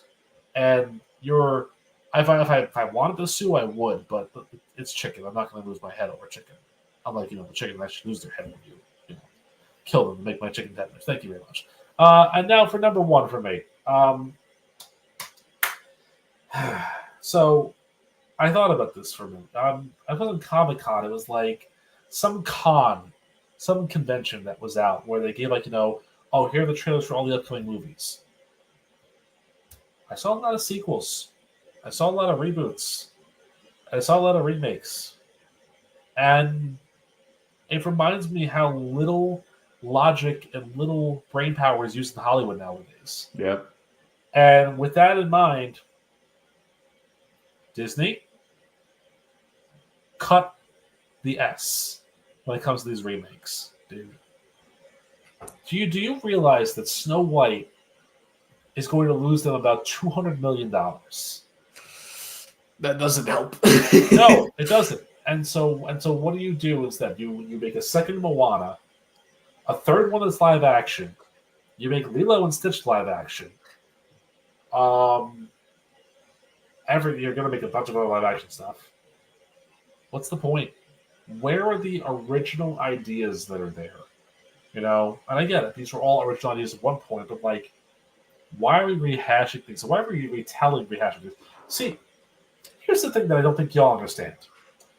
Snow White, the 1937 animated movie, was the perfect feminist movie. You know why it was the perfect feminist movie? Because the prince didn't have a name. He was just the prince. And now you give the prince a name and a backstory. And it's like, oh, well, he might not be the one that, somebody falls in love with. It's like, but you basically gave him a story and a name and a reason for being. He was just the prince in the original one. It's the perfect feminist thing. She doesn't need to know his name. He's just the prince. She doesn't have time to know his name. She's got 7 dwarves to take care of. And a crude mother who's, whatever. Just quit it, Disney. Just quit while you're ahead. You've got a lot of money on your books. You're losing a ton of it with, your theme park remakes, with your terrible business decisions, with remaking movies that make no sense. I'm still waiting for Elio to come out. There was one teaser trailer, and I was like, oh, it's coming out in 2026. You're telling me that from the teaser trailer in 2024 to coming out in 2026, they're going to pack 2025 with a lot of terrible nonsense. To which I say, Avengers Doomsday, no desire to see it. Cast is too big. Story makes no sense. If I have to be a rocket scientist to understand what's going on in the movie, I'm not watching the movie. It's basically they're going to use the Doomsday movie to kind of be like it's meant to be their first of this new post Endgame set of films. This is basically not that this is their Endgame. They're definitely a long way from that. But this is kind of meant to be their first Avengers / Age of Ultron / Civil War of you're pulling in the other characters, because you're right. I've seen the description. It's Shang-Chi. I think I saw Shang-Chi's going to be in this. Anthony Mackie's Captain America's in this. I think Bucky is going to be in it. Basically, majority of the heroes we've seen from the new. I'm calling it new era is weird, but I guess it might be the proper word for it. New era of the MCU films. Basically, everyone except Peter Parker is going to be in this freaking movie. Peter Parker. Like, hello, you know. I'm not Spider-Man. not that I didn't, not that I enjoyed how that movie ended, how that trilogy ended. Honestly, I thought No Way Home was awful. To be honest with you, I wasn't really a fan of it. This is where we disagree, ladies and gentlemen. But I mean, it's just like if all you're doing is basically jumping over the same shark over and over again, get a new shark. Get a new You know, shark. that's basically what it is. And like I'm sorry, but you lose me when you're casting Rebecca Romaine in a role. Like, what has she done in the past 10 years that now she's good for Avengers? You know, exactly. Like you cast David Harbour in a role, and all I see when I say that is you're bringing Hellboy into the Avengers now. Great, thanks. Like, it's stupid. It's so stupid. And of course, all of this is because they made the move to get rid of Jonathan Majors because of his past transgressions. Right. Well, like I said, I was like just like, I wonder if we're ever going to see him in one of these MCU films again. you said it, and you didn't mean to say it, but it's the truth. Endgame should have been the Endgame. Yeah. Like, and again, it's not just that. Like, why am I getting a new Jurassic Park trilogy? Let the dinosaurs die with the meteor like they did 5 million years ago. No, you know what's funny, man? I was talking about this. I've talked about this with at least one or two people that I've worked with. Like, you know what made the first, again, it feels weird to call it this, but let's say the first whole era of the MCU, right? So from Iron Man, the first Iron Man, to Endgame. You know what made it as unique and special as it was? They didn't try so hard overtly to connect everything together. Yeah, Like I think the cool thing, and this is where not just movies, I think all of entertainment doesn't let fans do. It doesn't let us do the work of connecting things. Doesn't let us have to do the work of the Easter eggs and finding the little hints. And when you see the movie that comes out in '09 and then you see 2014, you're like, oh wait, let me rewatch what happened 5 years ago because now I want to connect things, right? Like that was actually for me when I started watching the MCU movies, like in the pandemic, which was basically like right after Endgame came out. Like it was actually cool to watch them from the perspective of I've never seen them like in sequential order. I had seen a couple of the later ones just by chance, like going with friends. And then like seeing the old ones, it's like, oh wow, there's a couple connecting points. Like I naturally did that as a viewer. Like you're taking that away from the viewer now of it's so like obvious the connection points you're trying to make for everything. It's too obvious. pull up Like, my headline for a second just so you can see what I just wrote as well. yes, absolutely. Let me, yeah. Researching spiders.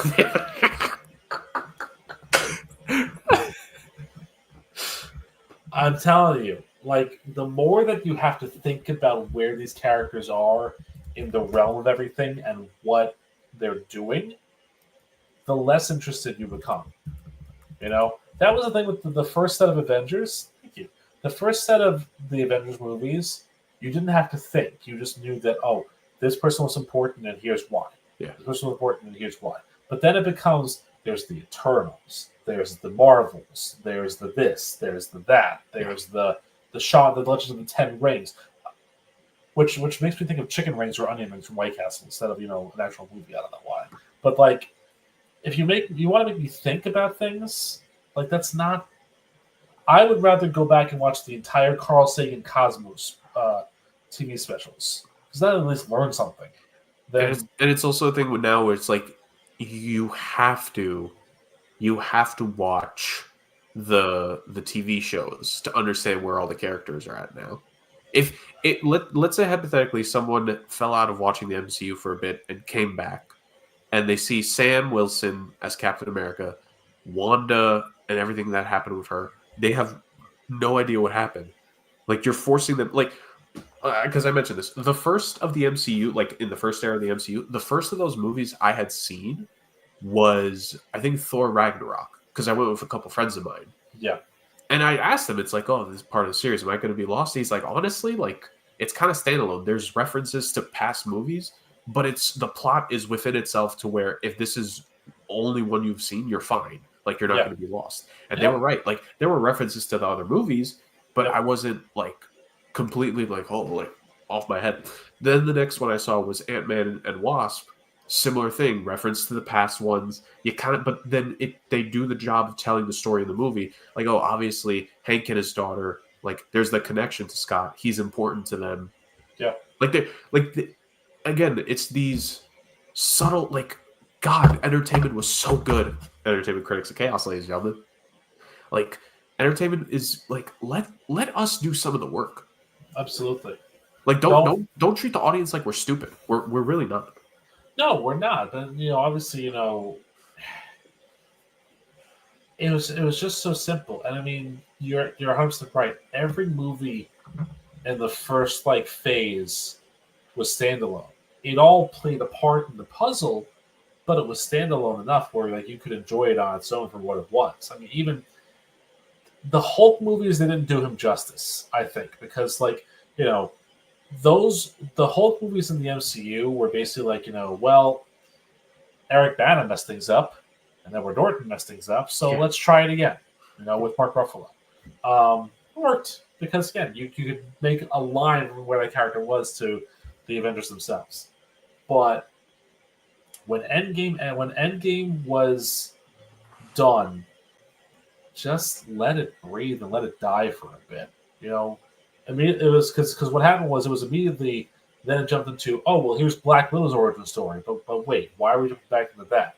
But then you're going into the next thing, and then you're going into the Quantum Mania, or you're going into like Falcon and Winter Soldier, and then all that. And like you said, you have to watch the TV shows for everything that makes sense. It's just like, who has the time to do that? Dude, I think in today's society, content overload is a thing. Like, Big time. there's way too much out there to the point where, like, it psychologically kind of discourages you from wanting to see stuff. Like, realistically, and I say this, like, not just with content, like, even sports fandom overload. Dude, like, basketball was the first sport I was ever a fan of. I have zero emotional, like, fulfillment with the Heat this season, and even parts of last year. Like the Heat win or lose, it does not change my mood like it used to. Yeah.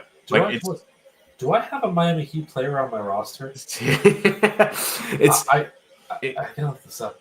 No, but like you're absolutely 100% right. It's like one of those things where it's just there's too much out there.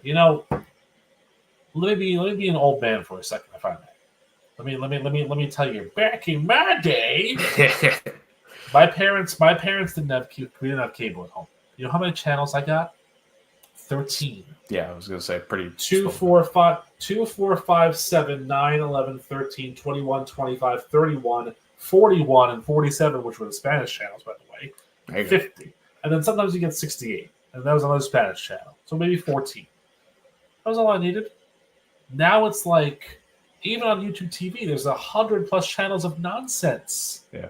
And it's just like, it's just too much. In trying to make it simple for the viewers, they've made it more complicated because if we go into the sports world, right, it gets to a point where you need to have multiple subscriptions, multiple viewing packages to have a chance to watch all your team's games. And even then, you might still get regionally blacked out, which is utter bull. Then let's go to the entertainment side. Like you said, you mentioned like only having cable growing up, Rick, but I'm sure there's definitely some shows that you watch growing up and it's like that stick with you. There's a chance that some of those shows are on one streaming service and some of them are on the other. As a child of late 90s and early to mid 2000s cartoons, which were the last time cartoons were good, I would have to get 4 different subscriptions to be able to even have a chance to want to watch them. And then I need to decide on what given day, when do I want to watch them and how many do I want to try to start rewatching simultaneously. And like in trying to simplify it, they have overcomplicated the process of being a viewer. You said something else too that really stuck it. Like back when we were kids, those things stuck with us. Those shows stuck with us. Like we have episodes of shows that we remember that we can recite by heart. We have like moments that we remember. Kids today don't have that. They don't. Like none of these shows stick because none of these shows are allowed to breathe for more than 2 seasons or 3 seasons. Because If that, a lot of shows right. get canceled early now. Right, and again, it's also because if you're streaming them, the entire season's available in one go. You know, like, and there's such a thing as like enjoying waiting for that next thing to come out. You know, I'll take you back. You enjoyed going to Blockbuster on a Friday night and getting the video, or trying to go get the video and not being there, so you had to wait for it to be out, so that no one spoiled it. No one tried to show you a clip on their phone of like the biggest highlights of the movie or whatever the case was. You know, you don't have that anymore. It's all instant gratification. It's all kind of just ruined the art of all of it in a way. But it's just so different, man. It really truly is. And I can imagine that if the equivalent of podcasting and the equivalent of what we're doing back in the 70s, when they were our age, talking about these damn kids in the 90s have all these things, it was a lot different back then. I mean, to be fair, back in the 70s when they were like 14 or 15, they were probably smoking and driving cars at that point, because it was a different world back then than where it is for us when we were growing up. It's a different world from now, but like, it's just awful. It really is. It really is just awful. I make the joke often with like little things I see on the internet, but it's like, we used to be a proper society. It's like, we used to be a proper society. We lost the plot a while ago. Well, you know my social media game. You know how I enjoy trolling on Twitter. One was one of the things I said today, with the Olivia Miles situation. Yes. It's like where it's like, oh, where do you think she should go in the portal? And I literally just said, why don't you just stay in school for 4 years and get a degree and walk across the stage and graduate? Why is that so? Like, literally, why is that so taboo nowadays? And the best example I can give you: go watch any Gino Auriemma press conference.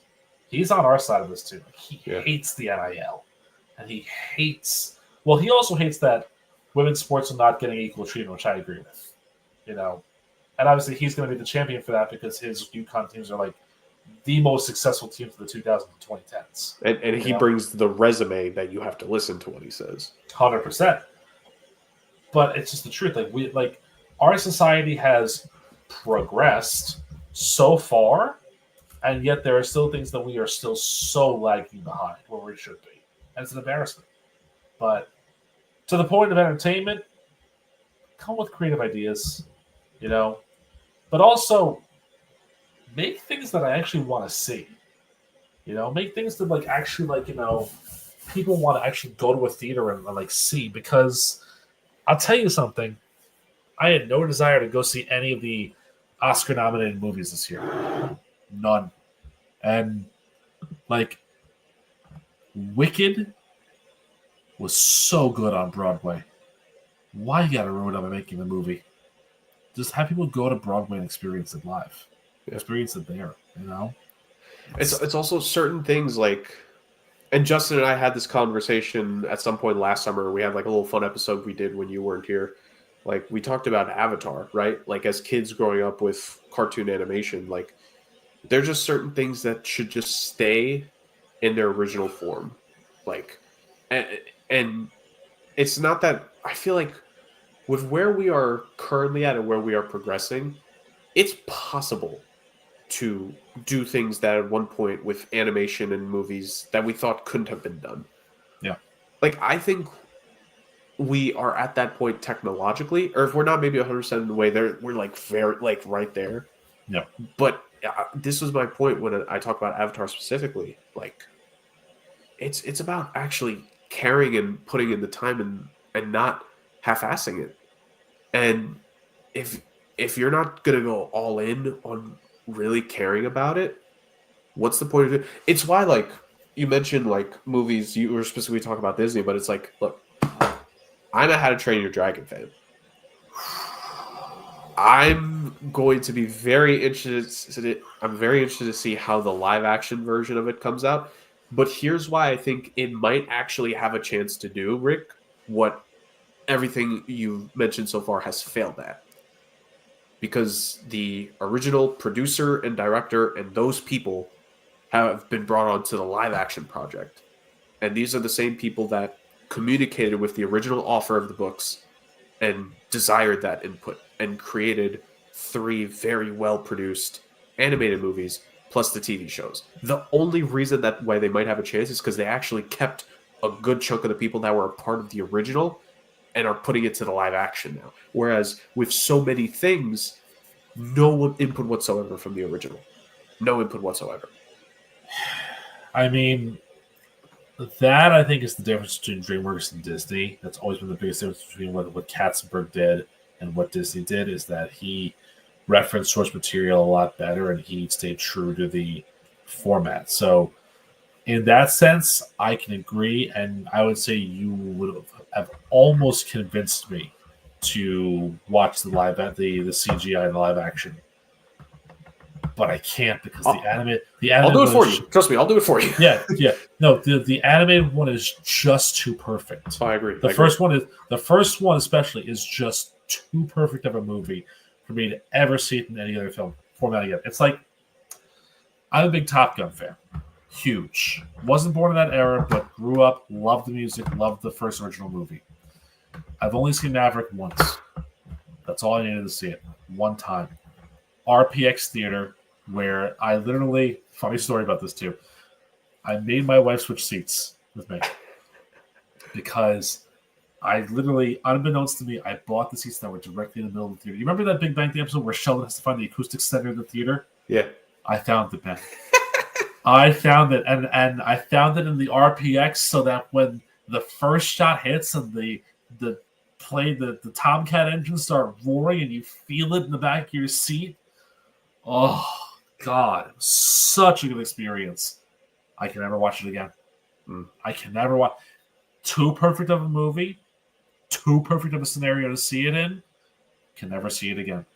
Also, not ashamed to say, bawled my eyes out at one particular scene, and I'm not spoiling it for anybody, but you know what I'm talking about. If you're a Top Gun fan like me, you'll know exactly what I'm talking about. I don't blame you, because it's like, even for me with How to Train Your Dragon, the third movie, I've only seen it one time. Oh man, I didn't watch the full thing until very recently. I've seen like clips of it, but I didn't actually sit down and watch the full thing until very recently. And it's incredible, dude. It's beautiful. It's incredible. And you want to talk about a lot of what we have referenced in terms of being subtle and not over explaining and letting the movie do the talking. That trilogy did that. It's legitimately, and especially because they keep making movies of other ones. I will say with my chest, I think How to Train Your Dragon is the greatest animated trilogy movie of all time.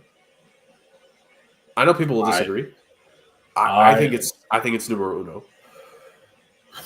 The only one that I would say probably would compare and maybe be a little bit better in certain ways. I do agree with you. I think it's one of the best ones. But I think, because I don't count the fourth one, and no one should ever count the fourth one, and no one should go see the fifth one, with Toy Story. Like Toy Story came out and was such a unique thing, and like we were talking about, the second one was a standalone. Like, you knew the story a little bit, you didn't have to know the full thing. Yeah. The second one stood on its own. The third one, you needed to go back and kind of understand, but the third one was like 18 years after the first one, so it kind of made sense. Like, we grew up. Like Andy grew up, we grew up. So it kind of made sense that the way that was told. No other movie in that series matters. 4 doesn't matter. 5 doesn't matter. No. But yeah, it's just one of those things where it's like they bring this stuff back, man, and like there's no reason to. There's no because the story, like, I think part of the reason, I think this is a very underrated thing, letting the viewer imagine what happened after the fact. Like, I think there's this unique art to that. Like, it doesn't need to be the perfect, and even when we get the perceived ending, there's still other things you can imagine. Like, bringing it to the, like, let's say TV series side, we saw the ending of Friends, right? Yeah. We kind of have the ending. Monica and Chandler are going to have their house. Joey's going to be alone for a bit. Ross and Rachel are going to try to figure things out. Phoebe is married with her significant other. But you can imagine in your mind how different, like, what is their lives going to be like? What is the lives of the two friends who are now married, split from the group, moved away from New York City? What is life going to be like for them? And how much, like, you can imagine all these intricate little things and how unique and different it is. Yeah. We don't need Friends to come back because it's it's fine to let the imagination go. Like, we didn't need Toy Story 3. Or, no, my bad. Toy Story 4, I misspoke. We didn't need Toy Story 4. We Yeah. don't need a 4, 5, and 6 Cars movie. Like, it's fine. Sure as hell didn't need a let fifth us- Shrek movie. It's like, it's fine to let there be this imagination of how things be, because, like, I know it's like, this is when we start to compare to life, but I think one of the cool things about shows and animation and stuff like that is, like, it can kind of tell little life stories. It's like, let's be honest, we don't always get that final finish to life either. Like, No, we don't. even like, hypothetically, like, either of us, let's say, I mean, all hopes to heaven, both of us, like, we make it into our old elderly years, 70s, 80s, 90s, like, cognitive thoughts and tact. Let's also add that. Like, dude, I'm gonna look back in my 70s at what I'm doing now, what I did in my teens, my 30s. Like, did I do things I wanted to do? Yeah. Was there some things I was very happy about? Yeah. But I'm still gonna be like, but I wish. Like, that's just human nature. That is. And it's like if you keep on making continuations, we're almost never gonna reach the end either. And that kind of spoils it, because I feel leaving it after a third movie is fine, because there's still that feeling of closure to an extent. Yeah. Whereas when you keep making it and making it, making more, the closure goes away. Like, it hypothetically, let's say Shrek 6 and Toy Story 6 will be the final ones ever, right? Like, let's just hypothetically say that. Are we going to feel the same closure in that moment like we did in the original third one of them? No. Not at all. And it brings me, like, we're not going to get too much into this now. I think we could have some fun talking about this later in the summer, Rick, because I think it's supposed to be coming up here relatively soon. Kind of like the genesis of us talking about entertainment for fun on the side on this podcast. And you know what I'm about to say. The Harry Potter TV series. Yeah. Like, a lot of what we said goes to that. And it's like that movie, the final movie was not even 15 years ago. No, it wasn't. Wow. We have now waited a decade and a half before it's like, all right, TV series. Yep. What are we doing? We don't have original ideas anymore. We have retreads of what we think we can do. We have, rights that get basically sold to companies now that they're going to redo whatever they want to do with them. And like, it's just there's so many great ideas that are untapped that get lost in the weeds because the demand is for, like you said, more interpretations and less closure and everything like that. And it hurts because you're doing exactly what you said, which is you're kind of taking the game away from storytellers in a way, from all of us. One of the things that storytelling through the years benefited from is the fact that if you were in a circle of friends and you told a story to somebody, that circle of friends could then go to their own circle of friends and tell the same story, but change the ending or change a key detail here or there to make the thing sound a little bit different.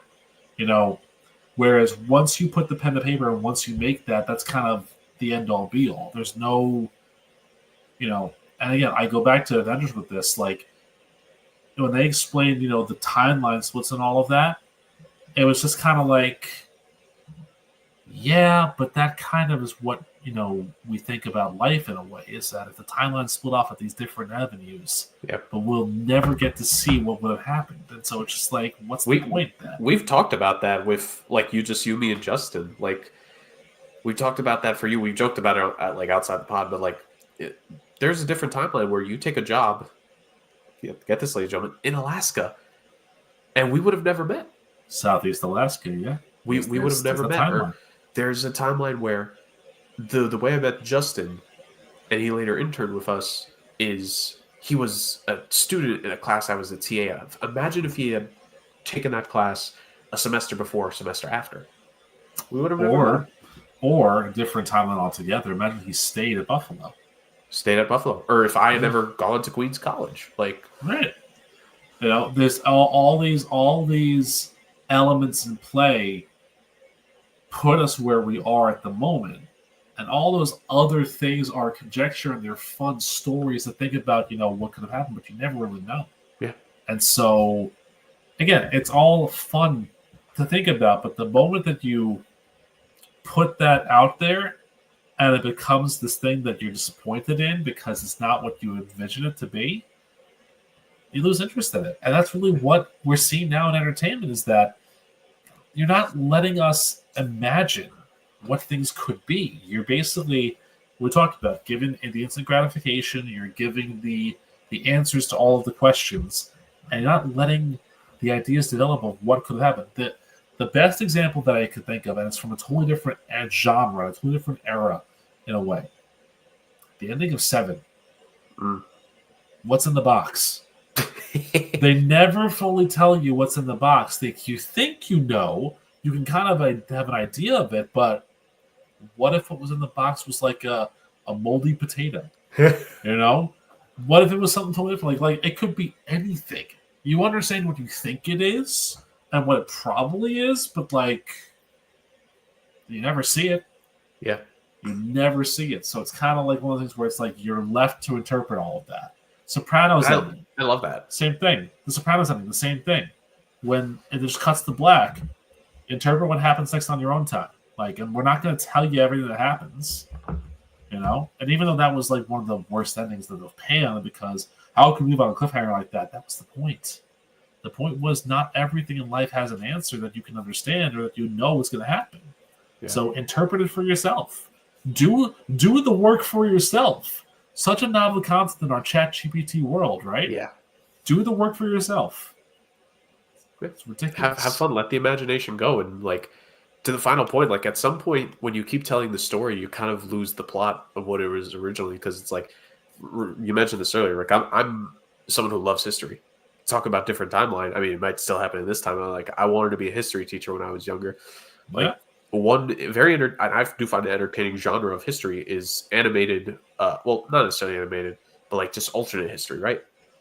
If X happened instead of Y, if this happened instead of this, what would have happened? And it's very cool to think about alternate history, but here's the caveat that I don't think a lot of people realize. At some point with alternate history, you go too past the alteration point to where you can't predict anymore, because whatever event you're changing has ramifications on everything else, to where it changes whatever you learn now, whatever, if you're changing a modern point, it's too different from what we're experiencing. Mm-hmm. And that, I think you could kind of say when it comes to entertainment, is with continuing creating and rehashing this stuff, it's you're losing the original point and you're creating something entirely different. But the problem is that you're creating something entirely different, but that's not what you're meant to be doing. You're trying to recreate the magic of the original, but by trying to add that twist to it, I said it before, I'll say it again. It's they're trying to make it simple, but they're overcomplicating it. And what have I said? I've definitely said this before. On a lot of things, simplicity is the death of creativity. Yeah. Now, there are times where simplicity makes sense, but I think in more cases than not, simplicity is the end of creativity. Yeah. And I think that has helped bring us to this point, and God knows where we go from here. Look, it's you talk about alternate histories, and it's a thing that I've thought about too. There's a lot of different historical accounts out there that tell you, about what happened in the ancient times and all that beforehand. And even something as simple as, well, what if Caesar survived the Ides of March assassination? What happens there? The butterfly effect. It's something that I don't think a lot of kids today understand, is that every action from there has a ripple and repercussion that opens up a different world. And so, Caesar could have survived the assassination in 42 BCE, but what's to say he wasn't killed 5 years later? Yeah. Another thing, that what if, obviously, you want to go more localized, JFK survives the Lee Harvey Oswald assassination, then what happens, or, Truman decides not to drop the atomic bomb in Japan. Are we still at war with Japan and Germany and the Nazis and all that? at some point you lose that self. But again, there's two different camps. There's the, let the imagination go and let things, but there's also the too much imagination sort of thing. Yeah. You kind of got to find a way to balance that out. Because there's a fine line to walk, because you can have enough imagination to think of the alternate, which is fine, but then when you stray too far away from that butterfly point, that's where you overcomplicate. Like a lot of this stuff, that honestly, I think the perfect way to summarize entertainment now. There's so much of focusing on this specific thing and making it work with this, and then to this, and then to this, and then to this, and then to this. Yeah. We're not thinking about the next. Like, people always say, look, if it makes money, it's whatever. I gotta tell you, I don't think a lot of people are too happy with how a lot of movies and shows get acclaimed now. It doesn't matter if it's making money. It has to be good. It just has to be. Yeah. And again, like, to your point as well, there's too much out there to say what's really good. You can literally put on a show, but then not realizing it's 5 hours later you've watched the entire first season of it because it's just consumption for consumption's sake. Yep. It's like food. You open up that bag of potato chips and you take the first one out and it tastes really, really good and you enjoy that flavor. And then by the time, you realize where you're at the bottom of the bag and you get the entire bag in one sitting, it's like, well, that was a waste. Yeah. That was $5 that I wasted, or $6 depending on, what exotic fruit chain you go to. And you've wasted your money on that when you could have sat there and enjoyed it over a longer period of time, versus one go because you're on the couch sitting and watching something and you don't realize that, I ate the whole bag of chips and I'm still only one episode into the show. Yeah, exactly. Like the decisions you make now do have an effect, and I think a lot of people do lose sight of that, whether it be with entertainment decisions, life decisions, or decisions in free agency and the draft. Ladies and gentlemen, thank you so much for joining us on this edition of the Chaos After Dark Free Agency Discussion Part 2 and subtle hints to the mock in coming weeks here on the Sports Agents of Chaos podcast. Boy, we went quite a while, but it's always nice to have good and fun conversations. I will never, ever regret having good conversations with my people, including the Podfather himself, and I can't wait for our games master to be joining us back here soon enough. Rick, we plan to try to do some fun stuff this offseason. The mock draft, I think, is really going to be the start of it. From next week to the week after and beyond, thank you so much for all of you who joined us. And until next time, for more fun football and chaos, this was the Sports Agents of Chaos. And we will see you all next time. Take care and good night.